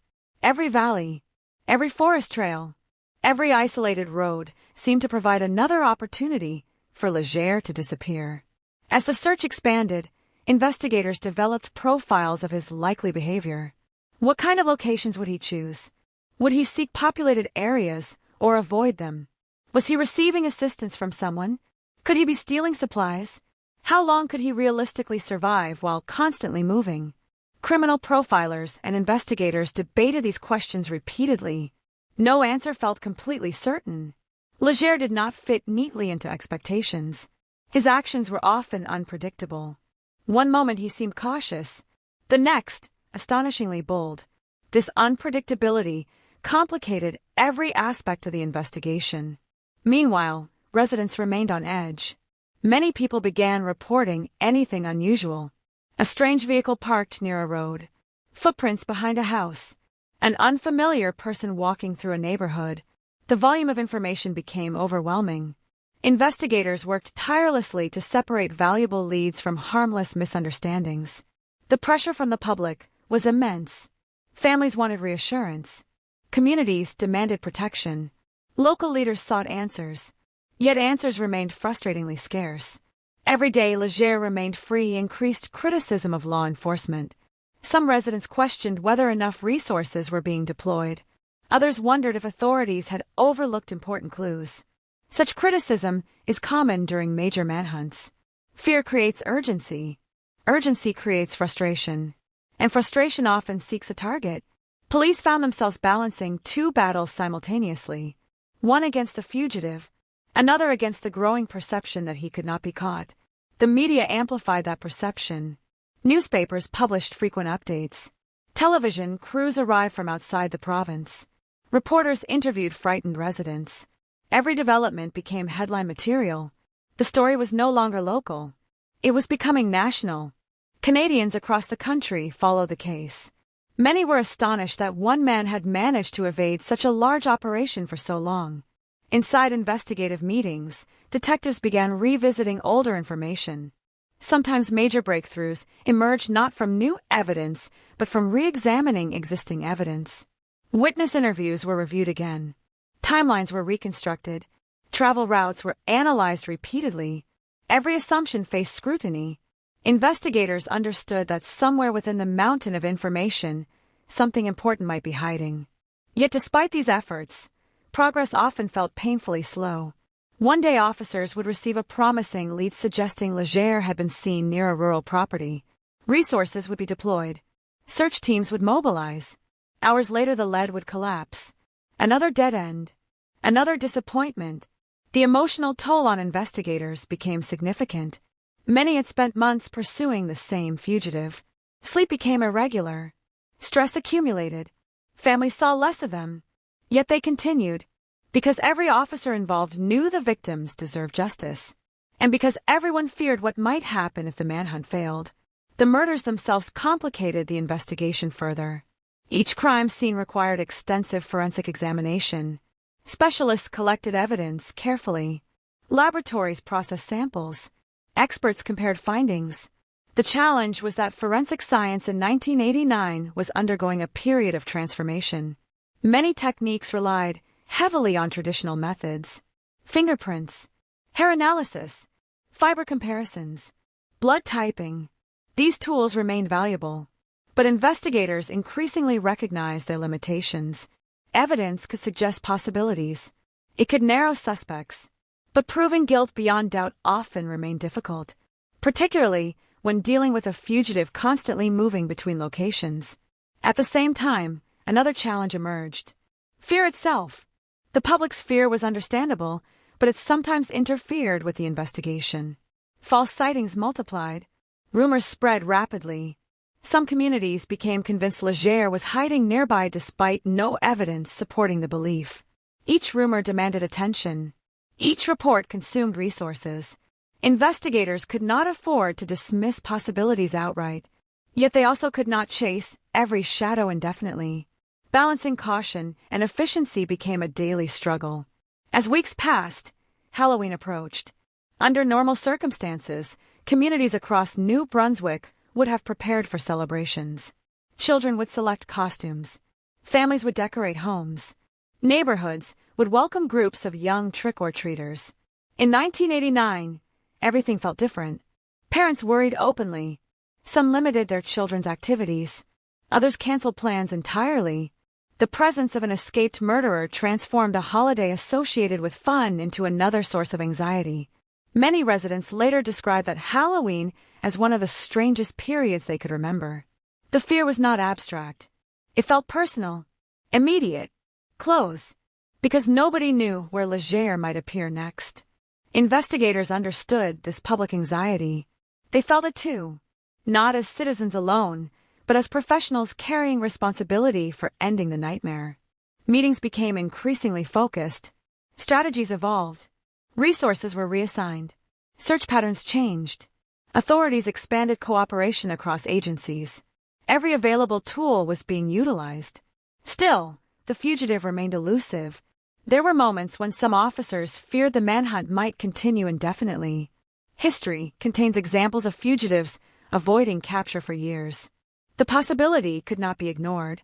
Yet investigators also knew something else. Few criminals remain lucky forever. Eventually mistakes occur. Eventually patterns emerge. Eventually evidence accumulates. And in the Leger case, evidence was slowly building beneath the surface. What investigators did not yet fully realize was that they were standing at the edge of a revolutionary change in criminal justice. A scientific development that would soon transform the case. A development capable of connecting offenders to crimes with unprecedented accuracy. DNA analysis. At the time, many Canadians had never heard the term. Some investigators possessed only limited familiarity with the technology. Others viewed it cautiously. The science was relatively new. The legal implications remained uncertain. Courts had little experience handling such evidence. Yet among forensic experts, excitement was growing. Because DNA offered something previous methods often could not. Individual identification with extraordinary precision. As evidence from the Leger investigation continued moving through forensic channels, certain specialists began recognizing the potential significance of this emerging technology. The implications were enormous, not only for the current manhunt, but for the future of criminal investigations throughout Canada. For now, however, those possibilities remained largely hidden from public view. Residents continued locking doors. Police continued searching forests. Investigators continued reviewing reports. And Alan Leger continued running. The manhunt had become a contest of endurance, a battle between a fugitive determined to remain free and an investigative force determined to stop him. Neither side knew exactly when the confrontation would end. But behind the scenes, the pieces of a breakthrough were beginning to come together. Slowly, quietly, and far closer than anyone realized. By November 1989, nearly 7 months had passed since Alan Leger escaped custody. 7 months of fear. 7 months of uncertainty. 7 months during which an entire region of New Brunswick had learned to live with the possibility that a killer could be hiding just beyond the tree line. For investigators, those months felt even longer. Every lead had been pursued, every rumor examined, every possible sighting investigated. Hundreds of officers had participated in the search. Helicopters had crossed the skies above forests and rural communities countless times. Roadblocks had appeared on highways and secondary roads. Search dogs had followed tracks through mud, rain, and eventually snow. Yet despite all those efforts, Alan Leger remained free. At least for a while. What nobody realized at the beginning of the manhunt was that the breakthrough would not come from a dramatic shootout in the woods or a chance encounter at a roadside diner. Instead, it would emerge from persistence, from the slow accumulation of evidence, from investigators refusing to stop looking, and from a scientific revolution that was only beginning to reveal its potential. As autumn deepened across New Brunswick, temperatures dropped steadily. The forests that had provided cover throughout the summer were changing. Leaves fell from branches. Vegetation thinned. Concealment became more difficult. The environment that had protected the fugitive for months slowly began turning against him. Meanwhile, investigators noticed something else. Patterns. Criminals often believe they are acting unpredictably. Yet over time, patterns emerge. Movement patterns. Behavioral patterns. Decision-making patterns. Leger was no exception. By carefully analyzing reports gathered over several months, investigators began narrowing their focus. Certain areas appeared repeatedly. Certain routes seemed more likely than others.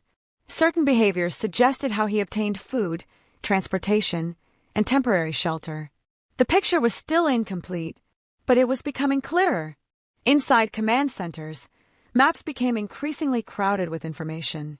Colored pins marked sightings. Lines connected locations. Dates and times were reviewed repeatedly. What had once looked like chaos slowly began revealing structure. Every new piece of information mattered. Even details that initially appeared insignificant could prove important when combined with other evidence. Investigators worked through long nights. Many barely saw their families. The pressure remained enormous. The public wanted answers. Victims' families wanted justice. The province wanted the nightmare to end. Then came a series of developments that changed everything. Reports emerged suggesting Leger had been seen near specific rural locations. Unlike many previous sightings, these reports contained details investigators found credible. Witnesses described behaviors and circumstances that aligned with known information. The leads were not dismissed. They were pursued aggressively. Surveillance increased. Search teams adjusted their deployment strategies. Resources were concentrated more carefully than before. For the first time in months, some investigators felt they were genuinely closing in. Still, caution remained necessary. The manhunt had produced false hope before. Promising leads had collapsed. Strong theories had failed. Nobody wanted to celebrate prematurely. Meanwhile, Leger continued moving. But something had changed. The confidence that may have helped him survive for months was beginning to create vulnerabilities. Long-term fugitives often become victims of their own success. The longer they evade capture, the more risks they take. The more comfortable they become. The more opportunities they create for mistakes. Investigators believed that process might finally be occurring. Then came November 24, 1989. The date would become one of the most important days in modern Canadian criminal history. The events unfolded rapidly. Information reached authorities that suggested Leger was nearby. Police mobilized quickly. Units moved into position. Roads were monitored. Search teams coordinated their efforts. The atmosphere among officers was tense. Months of frustration had led to this moment. Nobody wanted him to slip away again. As police closed in, the operation intensified. Vehicles moved across rural roads. Communications crackled constantly. Officers relayed updates in real time. The search area narrowed. The possibility that the fugitive was finally within reach became increasingly real. Then the breakthrough became reality. After months of fear, months of violence, and months of uncertainty, Alan Leger was captured. The arrest itself brought an enormous sense of relief. Not only for investigators, not only for victims' families, but for entire communities. For the first time in months, residents could imagine a future without constant fear. The news spread rapidly. Telephones rang throughout the province. Television stations interrupted programming. Radio broadcasts delivered updates. People who had spent months checking locks before bed suddenly felt a burden lifting from their shoulders. The nightmare was not entirely over. Trials still lay ahead. Evidence still needed to be presented. Families still carried grief that would never disappear. But the immediate threat had finally ended. The man responsible for months of terror was back in custody. For many communities, the announcement felt almost surreal. Fear had become so deeply embedded in daily life that some residents struggled to believe the manhunt was truly over. Yet another battle was only beginning. Because capturing Alan Leger and convicting Alan Leger were two different challenges. Investigators still needed to prove their case. And proving that case would ultimately transform Canadian legal history. As prosecutors prepared for trial, forensic experts continued examining evidence collected throughout the investigation. This evidence included biological material recovered from crime scenes. Today, such analysis might seem routine. In 1989, it was anything but routine. A revolutionary technology was emerging. DNA profiling.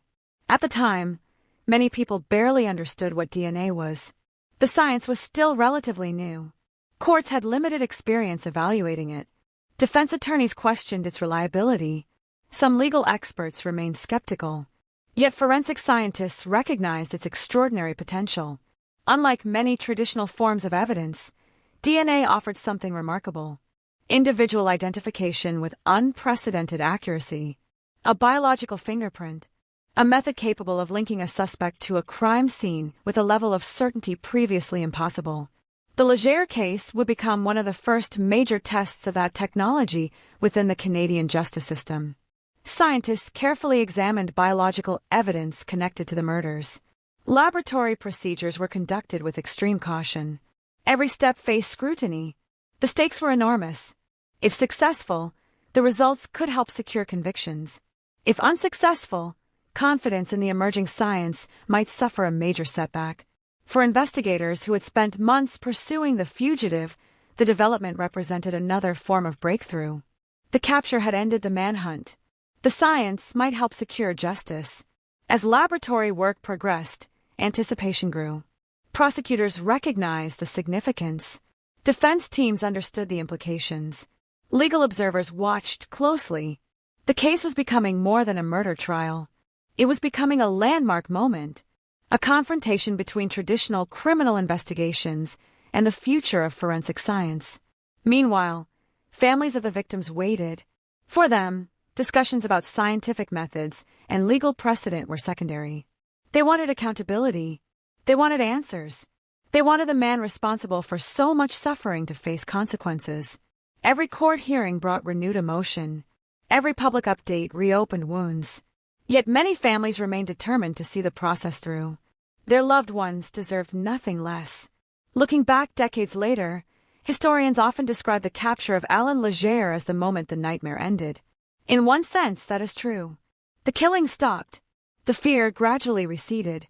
Communities began healing. Children once again played outside without parents constantly watching the road. Residents slowly returned to normal routines. Life moved forward.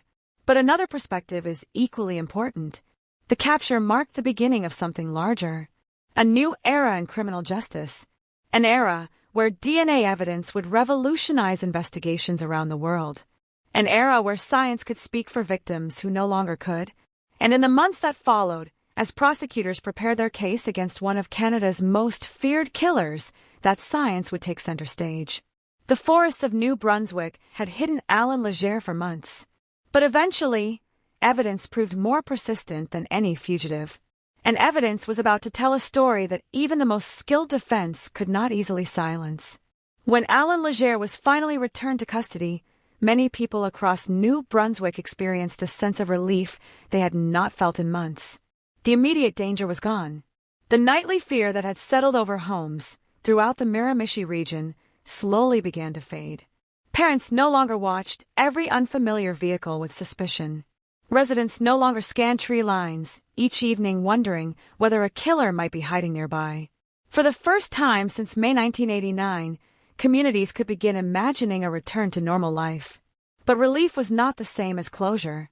The arrests, the roadblocks, the helicopter searches, and the endless weeks of fear had all led to a single destination. The courtroom. That was where the final battle would occur. Not in forests, not on rural roads, not during manhunts, but before judges, lawyers, forensic experts, journalists, and the families whose lives had been forever changed by violence. As preparations for trial began, prosecutors faced an enormous responsibility. This was not merely another murder case. The crimes had terrorized an entire region. The public expected accountability. The victims' families expected justice, and investigators who had dedicated months of their lives to the manhunt expected the evidence they had collected to withstand intense scrutiny. The challenge was significant. Criminal trials demand proof, not assumptions, not public opinion, not reputation. Evidence. Every detail would be examined, every witness questioned, every forensic finding challenged. The legal system requires certainty because the consequences are so serious. For prosecutors, the goal was clear.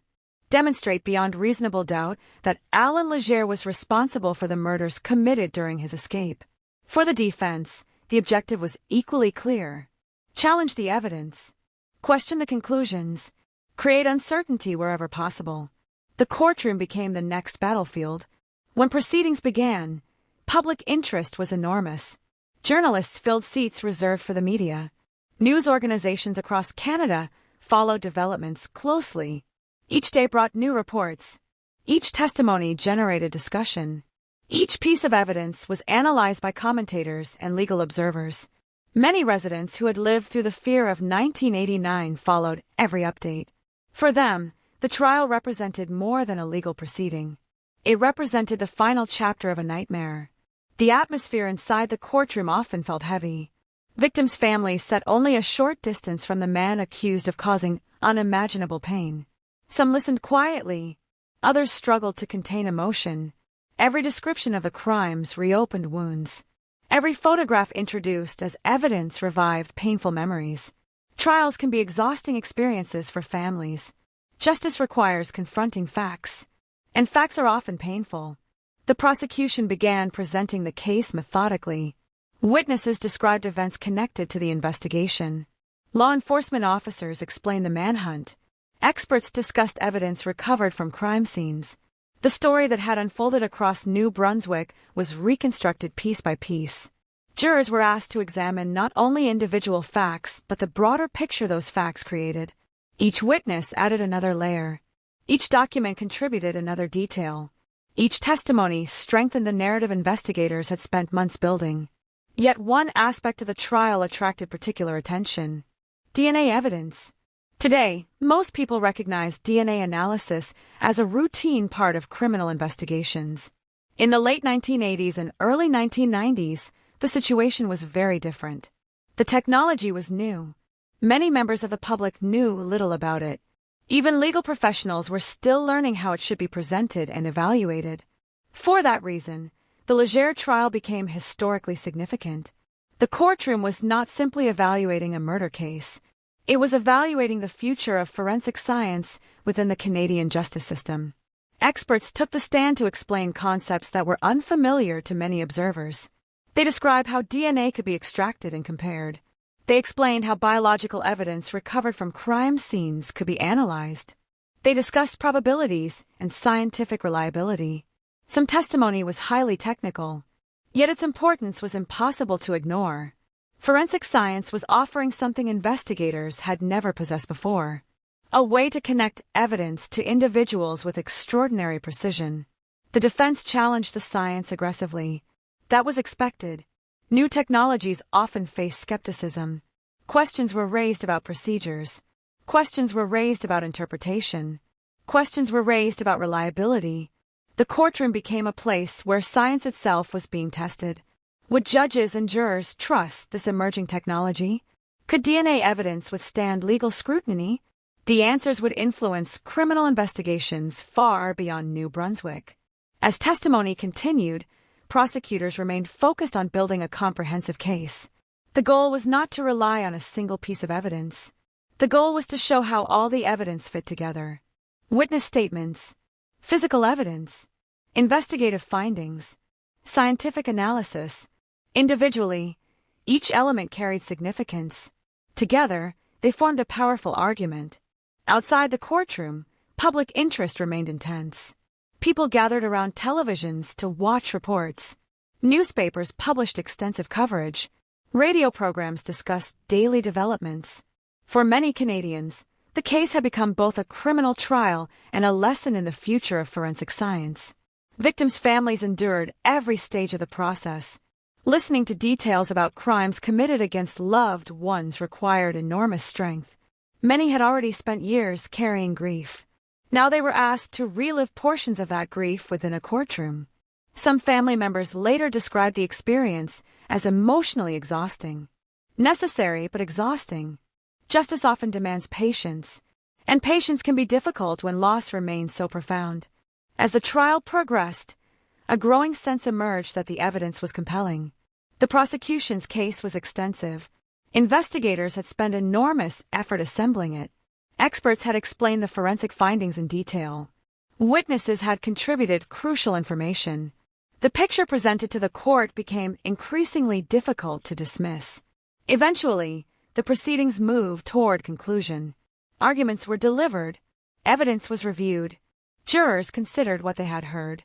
For everyone involved, the waiting was agonizing. Months of investigation had led to this point. Years of grief had led to this point. Entire communities waited for an answer. Then the verdict arrived. Alan Legere was found guilty. For many families, the moment brought complicated emotions.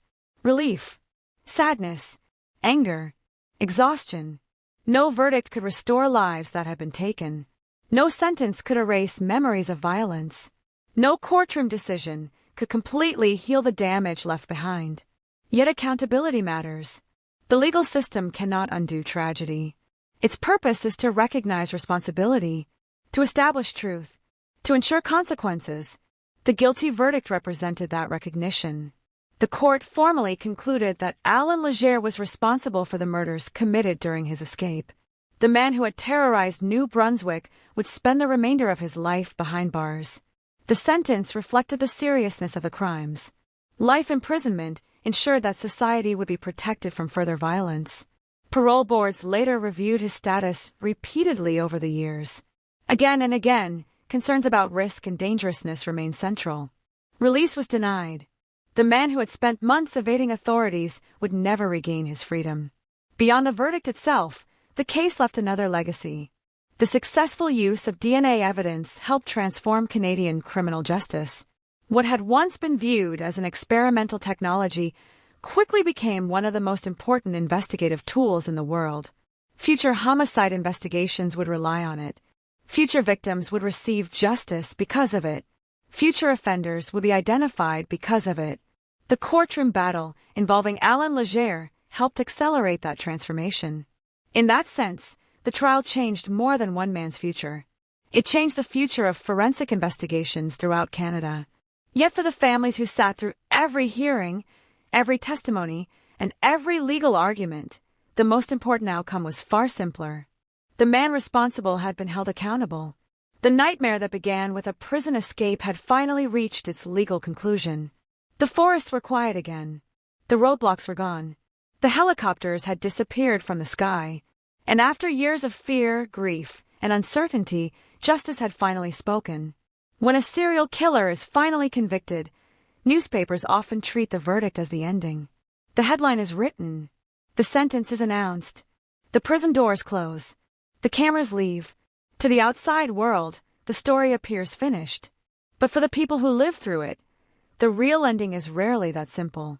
In New Brunswick, the capture and conviction of Alan Legere did not erase what had happened during those 7 months in 1989. The forests remained the same. The rivers continued flowing. The small communities of the Miramichi region carried on with daily life. Yet something had changed beneath the surface. Something invisible. Something that could not be repaired by a courtroom verdict. Memory. Years after the manhunt ended, many residents could still remember exactly where they were when they first heard that Legere had escaped. They remember the conversations. They remember the warnings. They remembered the growing realization that a dangerous man was moving freely through their communities. Fear leaves traces, not physical traces like fingerprints or footprints. Psychological traces, the kind that linger long after the immediate danger has disappeared. For many families, ordinary routines took time to return. People who had once left doors unlocked began locking them every night. Residents who had never thought twice about answering a knock after dark became cautious. Parents who once allowed children greater freedom became more protective. The changes were subtle, but they were real. Entire communities had been forced to confront a truth they never expected to face. Violence was not something that happened only in distant places. It could arrive anywhere, even in quiet towns surrounded by forests and rivers, even in communities where neighbors knew each other by name. For the families of the victims, the passage of time brought a different challenge. Public attention gradually faded. Journalists moved on to other stories. Television crews stopped arriving. The world continued turning. Yet grief remained. Birthdays still arrived. Holidays still came. Family gatherings still took place. And every one of those moments carried an absence. A chair that remained empty. A voice that would never be heard again. A future that had been stolen. The victims were often remembered through photographs. Images captured before violence entered their lives. Smiles frozen in time. Ordinary moments transformed into precious memories. Those photographs served as reminders of something important. The victims were not merely names in court documents. They were people. people with families, people with routines, people with dreams, habits, friendships, and histories. The public often remembers serial killers because their crimes dominate headlines. But the true legacy belongs to the lives that were lost. That reality became especially important in the years following the trial. Community members worked to preserve the memory of the victims rather than the notoriety of the offender. Because notoriety can be dangerous. Some killers seek attention. Some crave recognition. Some want their names remembered. The victims deserve that remembrance instead. As years passed, another aspect of the case continued attracting attention. The role of DNA evidence. Legal scholars, investigators, and forensic scientists frequently pointed to the Leger case as a turning point. Today, DNA evidence is considered one of the most powerful tools in criminal investigations. It helps identify offenders. It exonerates innocent people. It solves cold cases. It provides answers that once seemed impossible to obtain. In 1989 and 1991, however, the technology was still proving itself. The Leger trial demonstrated that science could transform justice. A tiny biological sample could reveal truths that witnesses might miss. A microscopic trace could speak louder than speculation. The implications reached far beyond New Brunswick. Across Canada, police agencies began investing more heavily in forensic science. Laboratories expanded capabilities. Investigators received additional training. Future generations of detectives would benefit from lessons learned during the case. In that sense, the victims contributed to something larger than anyone could have imagined. Their case helped change criminal investigations across an entire country. Yet for local residents, the legacy remained deeply personal. People who lived through the manhunt often described it as a defining chapter of regional history. Children who experienced those months grew into adults who still remembered the tension. The roadblocks, the helicopters, the constant news updates, the fear that seemed to settle over every conversation. Many later reflected on how unusual the experience had been. Most communities never endure a prolonged serial killer manhunt. Most residents never spend months wondering whether a murderer is hiding nearby. For those who did, the memories never completely disappeared. Time softened some of the fear, but memory remained. Then the decades began passing. The 1990s became the 2000s. The 2000s became the 2010s. Technology changed. Society changed. New generations emerged who knew the story only through documentaries, books, and archived news reports. Meanwhile, Alan Leger remained behind bars. Parole hearings periodically brought the case back into public discussion. Each review reopened old wounds for victims' families. Each hearing reminded communities of crimes they had spent years trying to move beyond. Again and again, authorities concluded that the risks remained too high. Again and again, release was denied. The man whose freedom had once terrorized an entire region would not walk free again. Then, in March 2026, another chapter quietly came to an end. Alan Leger died in prison at the age of 78. The news generated headlines across Canada. For some people, it felt significant. For others, it changed very little. The deaths of the victims had always carried far greater importance than the death of the man who killed them. Still, his passing marked the end of a life defined by violence. A life that left devastation across multiple families. A life that became one of the darkest chapters in Canadian criminal history. The reactions varied. Some people viewed the news as the final closing of a long and painful story. Others felt no particular sense of closure at all. Because closure is often misunderstood. It is not a moment. It is not a headline. It is not a single event. For many victims' families, closure never fully arrives. There is healing. There is adaptation. There is resilience. But loss remains. The years simply teach people how to carry it. Looking back now, the Alan Leger case leaves several enduring lessons. The first is the importance of persistence. Investigators spent months pursuing a fugitive who repeatedly escaped capture. Many leads failed. Many searches produced nothing. Yet they continued. Without that persistence, justice might never have been achieved. The second lesson involves science. The case demonstrated the extraordinary power of forensic evidence. What began as an emerging technology eventually transformed criminal justice around the world. Today, Countless investigations rely on tools that were once considered revolutionary. The third lesson is perhaps the most important. Communities matter. Throughout the manhunt, fear threatened to isolate people. Yet many residents responded by helping one another. Neighbors checked on neighbors. Families looked after vulnerable relatives. Communities united against fear rather than surrendering to it. That solidarity became one of the few positive stories to emerge from a dark period. And finally, there is the lesson carried by every true crime story worth telling. Behind every case file are human beings. Behind every statistic is a family. Behind every headline is a life. The victims in this case were not characters in a story. They were real people whose futures were taken from them. Remembering that truth is more important than remembering the killer's name. As the years continue passing, forests still cover the landscapes of New Brunswick. Rivers still flow through the Miramichi region. Small communities continue their routines, much as they always have. Children grow up. Families gather. Life moves forward. Yet somewhere within those communities, memories remain. Memories of fear.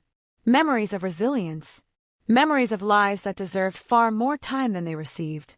And perhaps that is where the story truly ends. Not with the escape.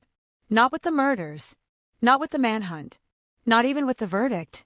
It ends with remembrance. Because while violence can take lives, it does not have the power to erase them. The names of the victims endure. The lessons endure. The truth endures. And long after the headlines have faded, that is what remains. Years after Alan Legere disappeared from the headlines, people in the Miramichi region still found themselves returning to the story. Not every day. Not even every year. Sometimes it happened during a conversation between old friends. Sometimes it surfaced when a documentary appeared on television. Sometimes it returned when someone drove past a familiar road and remembered the police checkpoints that once stood there. Memory has a strange way of surviving. Entire generations can grow older, buildings can change, businesses can close, and new families can move into old neighborhoods, yet certain events remain fixed in the collective memory of a community. The summer and autumn of 1989 became one of those events. For those who lived through it, the details never completely disappeared. Many remembered how quickly normal life had changed. One week, people were discussing weather forecasts, fishing conditions, work schedules, and family plans. The next, they were discussing escape routes, police searches, and the possibility that a killer might be hiding nearby. What frightened people most was not simply the violence itself. It was uncertainty. Human beings can adapt to many things. They can endure hardship. They can survive disasters. They can overcome loss. But uncertainty creates a unique form of fear because it leaves questions unanswered. Where is the danger? When will it appear? Who will be affected? For months, nobody could answer those questions. Every sunrise arrived with new possibilities. Every sunset brought renewed anxiety. Parents checked windows before going to bed. Children sensed tension in conversations they were never meant to hear. Elderly residents became more cautious. Entire communities shifted their behavior without even realizing it. When historians later examined the Legere case, they often focused on the murders, the escape, the manhunt, or the groundbreaking use of DNA evidence. All of those subjects were important, yet there was another story hidden beneath them. A story about ordinary people. About how communities respond when fear enters their lives. Because despite everything that happened, the people of New Brunswick did not surrender to panic. They adapted. They supported one another. They remained vigilant. Neighbors checked on neighbors. Families looked after elderly relatives. Communities organized themselves in ways both large and small. Fear tried to isolate people. Instead, many became closer. That lesson is easy to overlook when discussing notorious crimes. The spotlight often focuses on offenders, but communities possess stories too. Stories of resilience, stories of courage, stories of people refusing to allow violence to define them. The families of the victims carried perhaps the heaviest burden. For them, history was not an academic subject. It was personal. Every anniversary carried meaning. Every family gathering contained reminders of who should have been there. Time moved forward, but grief rarely follows a straight path. Some days brought peace. Others reopened old wounds. A familiar photograph. A remembered voice. A birthday. A holiday, a simple object found in a drawer years later. Loss often hides in ordinary moments, and yet many families found ways to honor those who were taken from them. They told stories, shared memories, preserved photographs, spoke names. In doing so, they ensured that victims remained more than entries in legal records. They remained mothers, fathers, sisters, brothers, friends, neighbors, and loved ones. That distinction matters. Because criminals frequently become infamous, victims deserve to be remembered as human beings. As the decades passed, the world changed dramatically. Technology transformed communication. Forensic science advanced beyond what investigators in 1989 could have imagined. DNA analysis became standard practice. Databases expanded. Cold cases that once seemed impossible to solve suddenly found new life. Countless investigations benefited from lessons learned during earlier cases. Among those earlier cases stood the prosecution of Alan Legere. The significance of that trial extended far beyond one courtroom.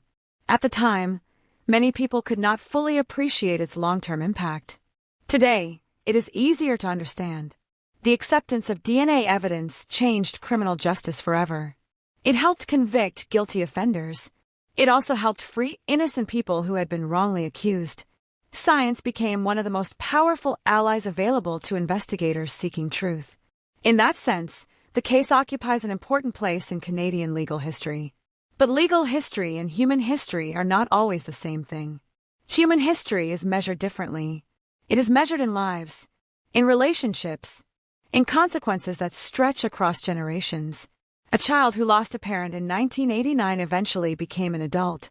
Parents who buried loved ones grew old. Friends who attended funerals carried those memories into later chapters of their lives. The ripple effects continued long after public attention moved elsewhere. Then came March 2026. The news arrived quietly compared to the events that had made Alan Legere famous. No manhunt followed. No emergency alerts interrupted daily life.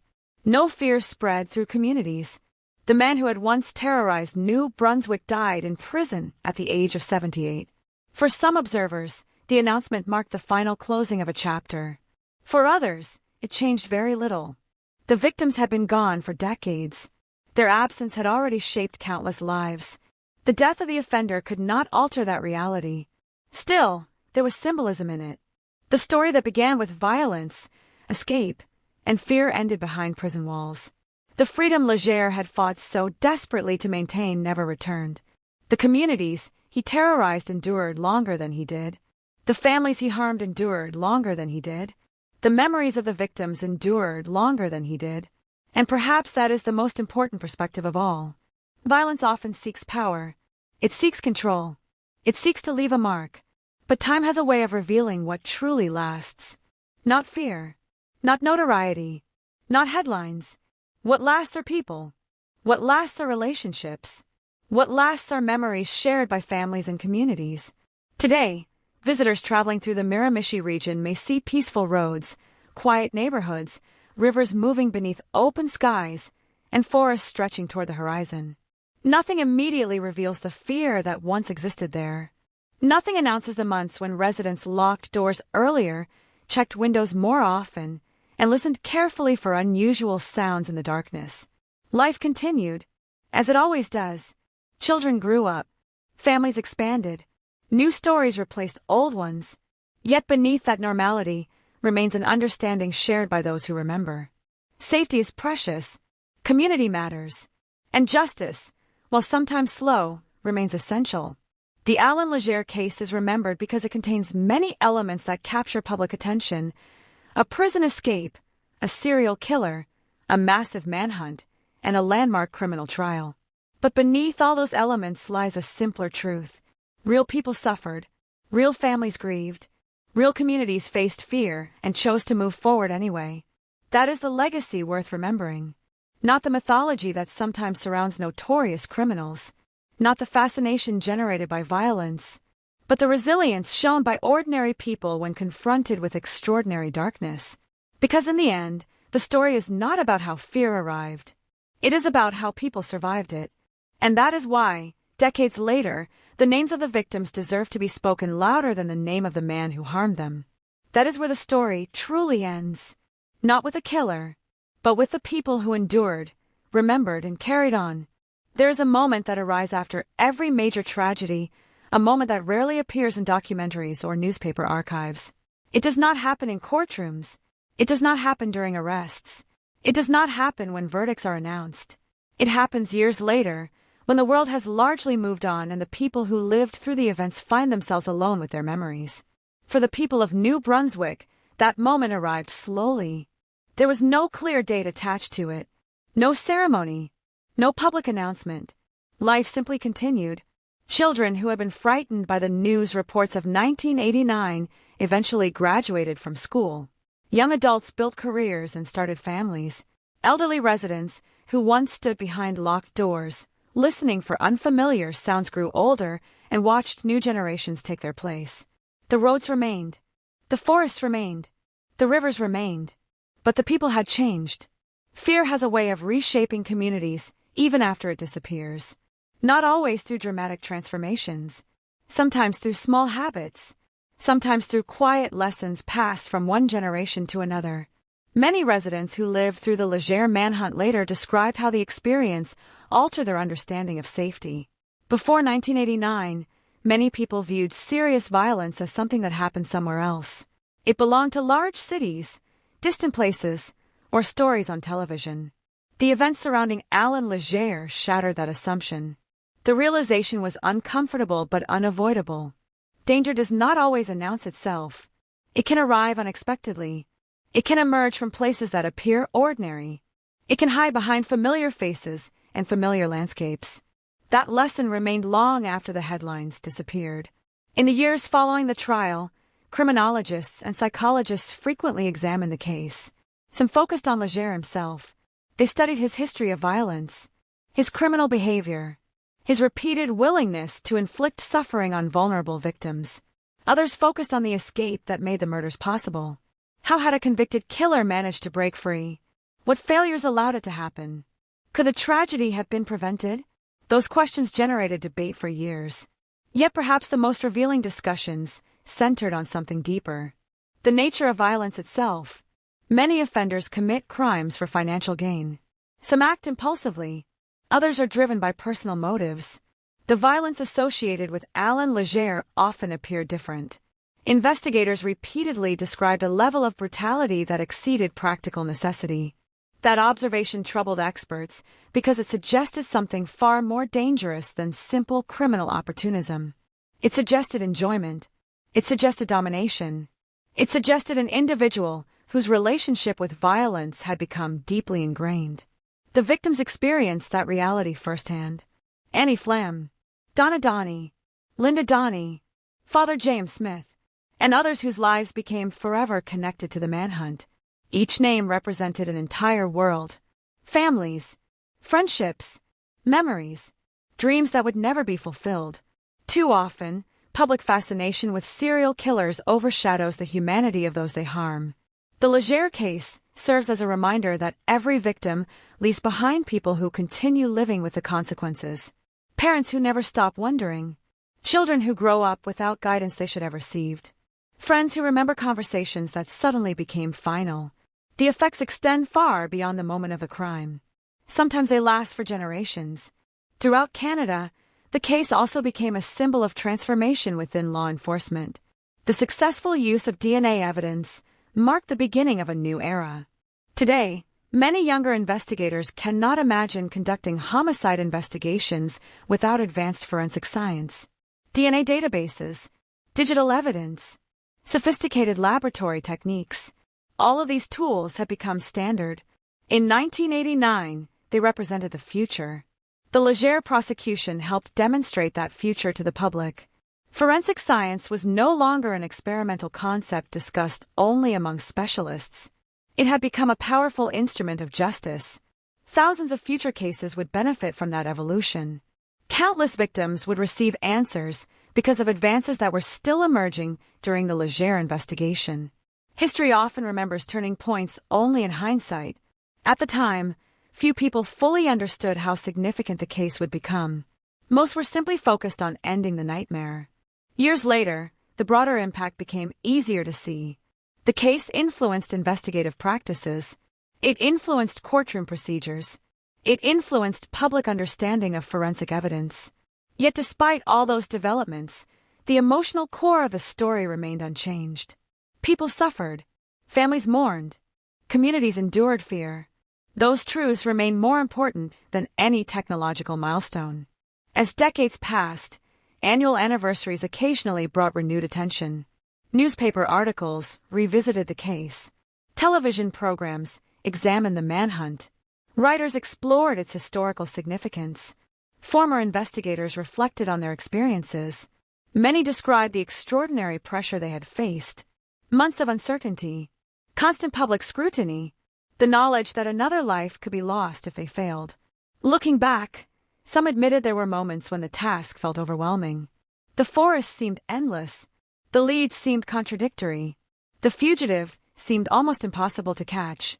Yet they continued, not because success was guaranteed, because quitting was never an option. That determination ultimately helped bring the manhunt to an end. The story also highlighted the importance of community cooperation. Many citizens provided information. Many remained vigilant. Many supported neighbors who were frightened or vulnerable. Law enforcement alone could not carry the entire burden. Communities became active participants in their own protection. That collective effort rarely receives the attention it deserves. But it mattered a great deal. When news emerged in 2026 that Alan Legere had died in prison, reactions varied. Some people barely noticed. Younger generations often knew little about him. Others remembered immediately. The name still carried emotional weight. For victims' families, the announcement may have stirred complicated feelings. No death can reverse history. No death can return stolen years. No death can erase grief. Yet the event marked the conclusion of a life defined largely by violence. A life spent causing suffering. A life ultimately ending behind prison walls. In many ways, the ending felt fitting. The freedom he had taken from others became something he would never fully experience again himself. The years passed around him. The world changed. But prison remained. The communities he once terrorized continued living. Children became adults. Families grew. New stories emerged. Life moved forward without him. Perhaps that is the final lesson hidden within this case. Violence can disrupt lives. It can leave scars. It can create fear. But it does not possess unlimited power. Communities recover. Families endure. Memories survive. People continue building lives despite unimaginable loss. That resilience does not erase tragedy. It exists alongside tragedy. And in many ways it is stronger. Today, if someone drives through the quiet roads of the Miramichi region, they may see little evidence of the fear that once gripped the area. The landscape appears peaceful. The forests stand silent beneath changing seasons. Rivers continue flowing, as they did long before 1989. Yet history remains present, not visible, not obvious, but present, embedded in memories, embedded in stories shared among families, embedded in lessons learned through painful experience. The Alan Legere case will always occupy a place in Canadian criminal history. It will be studied for its violence, its manhunt, its groundbreaking forensic significance. But beyond all of those subjects lies something more important: the enduring strength of ordinary people. People who faced fear and continued forward. People who buried loved ones and still found reasons to hope. People who refused to let darkness define the future. And long after the legal records have gathered dust and the headlines have faded from memory, that may be the legacy that matters most. Not the killer, not the crimes, but the resilience of those who survived. There is another side to every true crime story, a side that rarely receives the same attention as the crimes themselves. It is not found in police files. It is not recorded in forensic reports. It does not appear in court exhibits or legal arguments. It exists in living rooms, around kitchen tables, inside family photo albums, and in the quiet moments when people remember those who are no longer there. For the families connected to the Alan Legere case, life after the murders was never divided neatly into chapters. There was no clear line separating before and after. The events of 1989 became woven into the fabric of their lives. Some memories remained vivid, others softened with time, but none disappeared completely. grief rarely behaves the way people expect. Many imagine that it gradually fades until it is gone. The reality is often different. Grief changes shape. It evolves. Certain days feel easier. Others unexpectedly reopen wounds that seemed healed. A song on the radio. A familiar voice heard in an old recording. A photograph discovered in a forgotten drawer. A birthday. A holiday. A simple conversation. Small things can carry enormous emotional weight. For the relatives of Annie Flam, memories of an elderly woman who had spent her life building connections within her community endured long after newspaper coverage ended. Friends remembered her routines. Neighbors remembered her kindness. Family members remembered countless ordinary moments that never appeared in public accounts of the case. Those memories mattered because they restored something violence had attempted to erase. Identity. Criminal investigations often focus on how a person died. Loved ones remember how that person lived. The distinction is important. The same was true for Donna and Linda Donnie. The public learned their names through tragedy. Those closest to them knew far more. They remembered laughter, conversations, family traditions, personal dreams, the countless details that transform names into human beings. When historians review cases decades later, they often work through documents and timelines. Families carry something different. They carry stories that existed long before violence entered their lives. Stories that continue after the cameras leave. The murder of Father James Smith left a particularly deep impression upon many residents. His role within the community extended beyond religious leadership. For years, he had represented stability, guidance, compassion. His death created a sense of shock that reached far beyond those who knew him personally. Many residents later recalled where they were when they heard the news. The memory remained unusually clear, perhaps because it symbolized how deeply fear had penetrated everyday life. If someone as respected and familiar as Father Smith could become a victim, nobody felt completely protected. That realization lingered. Yet alongside grief emerged another force: determination. Communities refused to be defined solely by what had happened. Memorial services brought people together. Conversations encouraged healing. Acts of remembrance helped preserve the humanity of those who had been lost.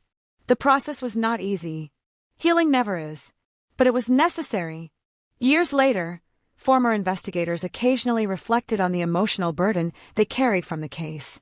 Police officers are often portrayed as detached professionals. The reality is more complicated. Investigators spend countless hours examining the darkest moments of human behavior.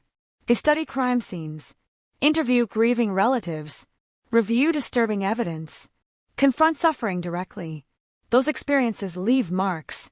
Many officers involved in the manhunt describe the case as one of the most difficult assignments of their careers, partly because of the violence, partly because of the pressure, but also because they understood what failure would mean. Every day the fugitive remained free created another opportunity for tragedy. That responsibility weighed heavily. When the arrest finally occurred, relief spread throughout law enforcement agencies. Yet relief did not erase memories of the victims, nor did it erase memories of the fear that had gripped an entire region. The experience became part of institutional memory. Future investigators studied the case. Future officers learned from it. Lessons extracted from one tragedy helped shape responses to future threats. This process represents one of the few positive outcomes possible after catastrophic events. Knowledge gained through suffering can sometimes protect others. The Alan Legere case became a powerful example of that principle. It influenced discussions about prisoner transportation procedures. It encouraged examination of emergency response strategies. It highlighted the value of coordination between agencies. And perhaps most importantly, it reinforced the importance of adapting to new technologies. The role of DNA evidence continued attracting attention long after the trial concluded. At the time, many observers viewed the science with curiosity. Today, it seems almost routine. That contrast reveals how dramatically criminal investigations have changed. Modern forensic laboratories possess capabilities that investigators in 1989 could scarcely imagine. Advanced DNA analysis, digital reconstruction, genetic genealogy, sophisticated databases. These tools now solve crimes that once appeared impossible. But every revolution has a beginning. The Leger prosecution became one of the early chapters in that transformation. Students studying forensic science often encounter the case because it illustrates a moment when legal systems and scientific innovation began moving forward together. The significance extends beyond one offender. It reflects a broader shift in how truth can be established. Evidence no longer depended solely upon eyewitness accounts or confessions. Science itself could contribute powerful answers. That legacy remains important today. Yet perhaps the most enduring lesson from the case has nothing to do with technology. It concerns vulnerability. One of the unsettling realities revealed by the murders was how ordinary the victims' lives appeared before tragedy struck. They were not celebrities. They were not public figures. They were people living everyday lives. The kind of people found in every community. That fact made the crimes especially disturbing. It reminded society that violence often targets ordinary individuals. People who are simply living their lives. People who never imagine they will become part of criminal history. The years continued passing. Children born after 1989 grew up hearing fragments of the story from parents and grandparents. Some learned about it in school discussions of Canadian criminal justice. Others encountered it through documentaries or books. To them, the events belonged to history. To older residents, they remained memories. The difference between history and memory is significant. History is studied. Memory is felt. And throughout New Brunswick, there were still people who remembered the helicopters, the roadblocks, the warnings, the constant uncertainty. They remembered checking locks before bed, remembered listening to evening news broadcasts, remembered wondering whether another victim would be discovered. Those emotions cannot be fully captured in official reports. They survive through personal recollection. In many ways, that is why stories like this continue to be told.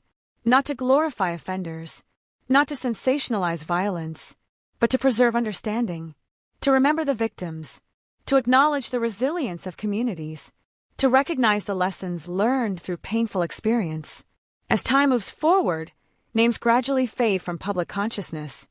New cases emerge, new headlines appear, new generations focus on different concerns.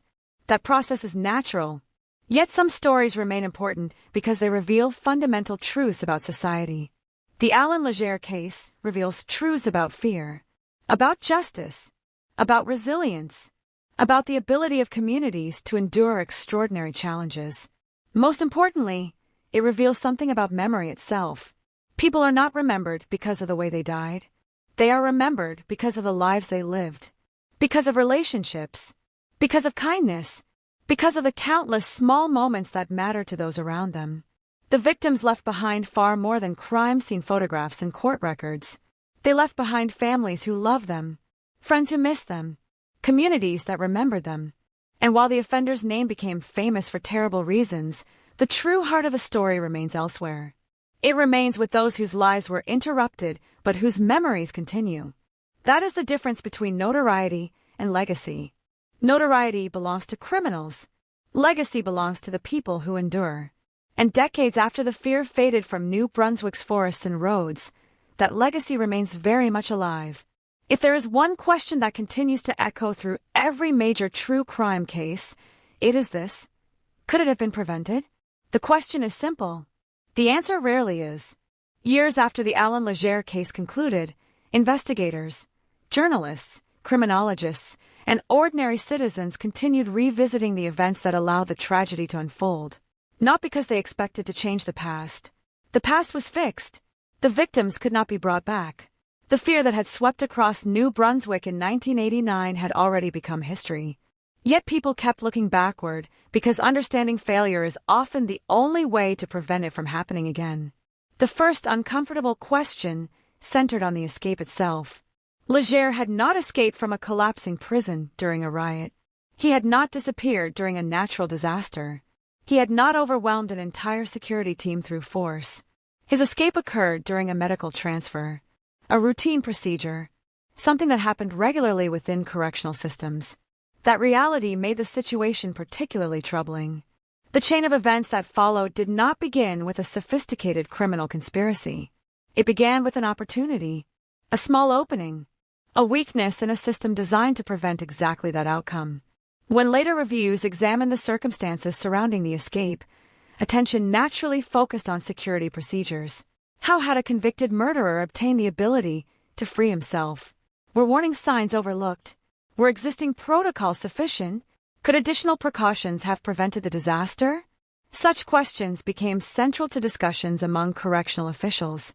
Because every system is ultimately tested by its failures, success often passes unnoticed. Failure demands attention. The consequences of this particular failure had been catastrophic. Lives were lost. Families were destroyed. Communities were traumatized. The price of one successful escape became immeasurable. The second question focused on something even more unsettling. Could anyone have predicted what Leger would become after his escape? Many experts later argue that the answer was yes. His criminal history already painted a disturbing picture. Violence was not new to him. Aggression was not new to him. The murder of John Glendenning and the brutal assault on Mary Glendenning had demonstrated a willingness to inflict extraordinary suffering long before the events of 1989. The signs existed. The danger existed. The potential for further violence existed. Looking backward, those conclusions appear obvious. Looking forward, reality is often far less clear.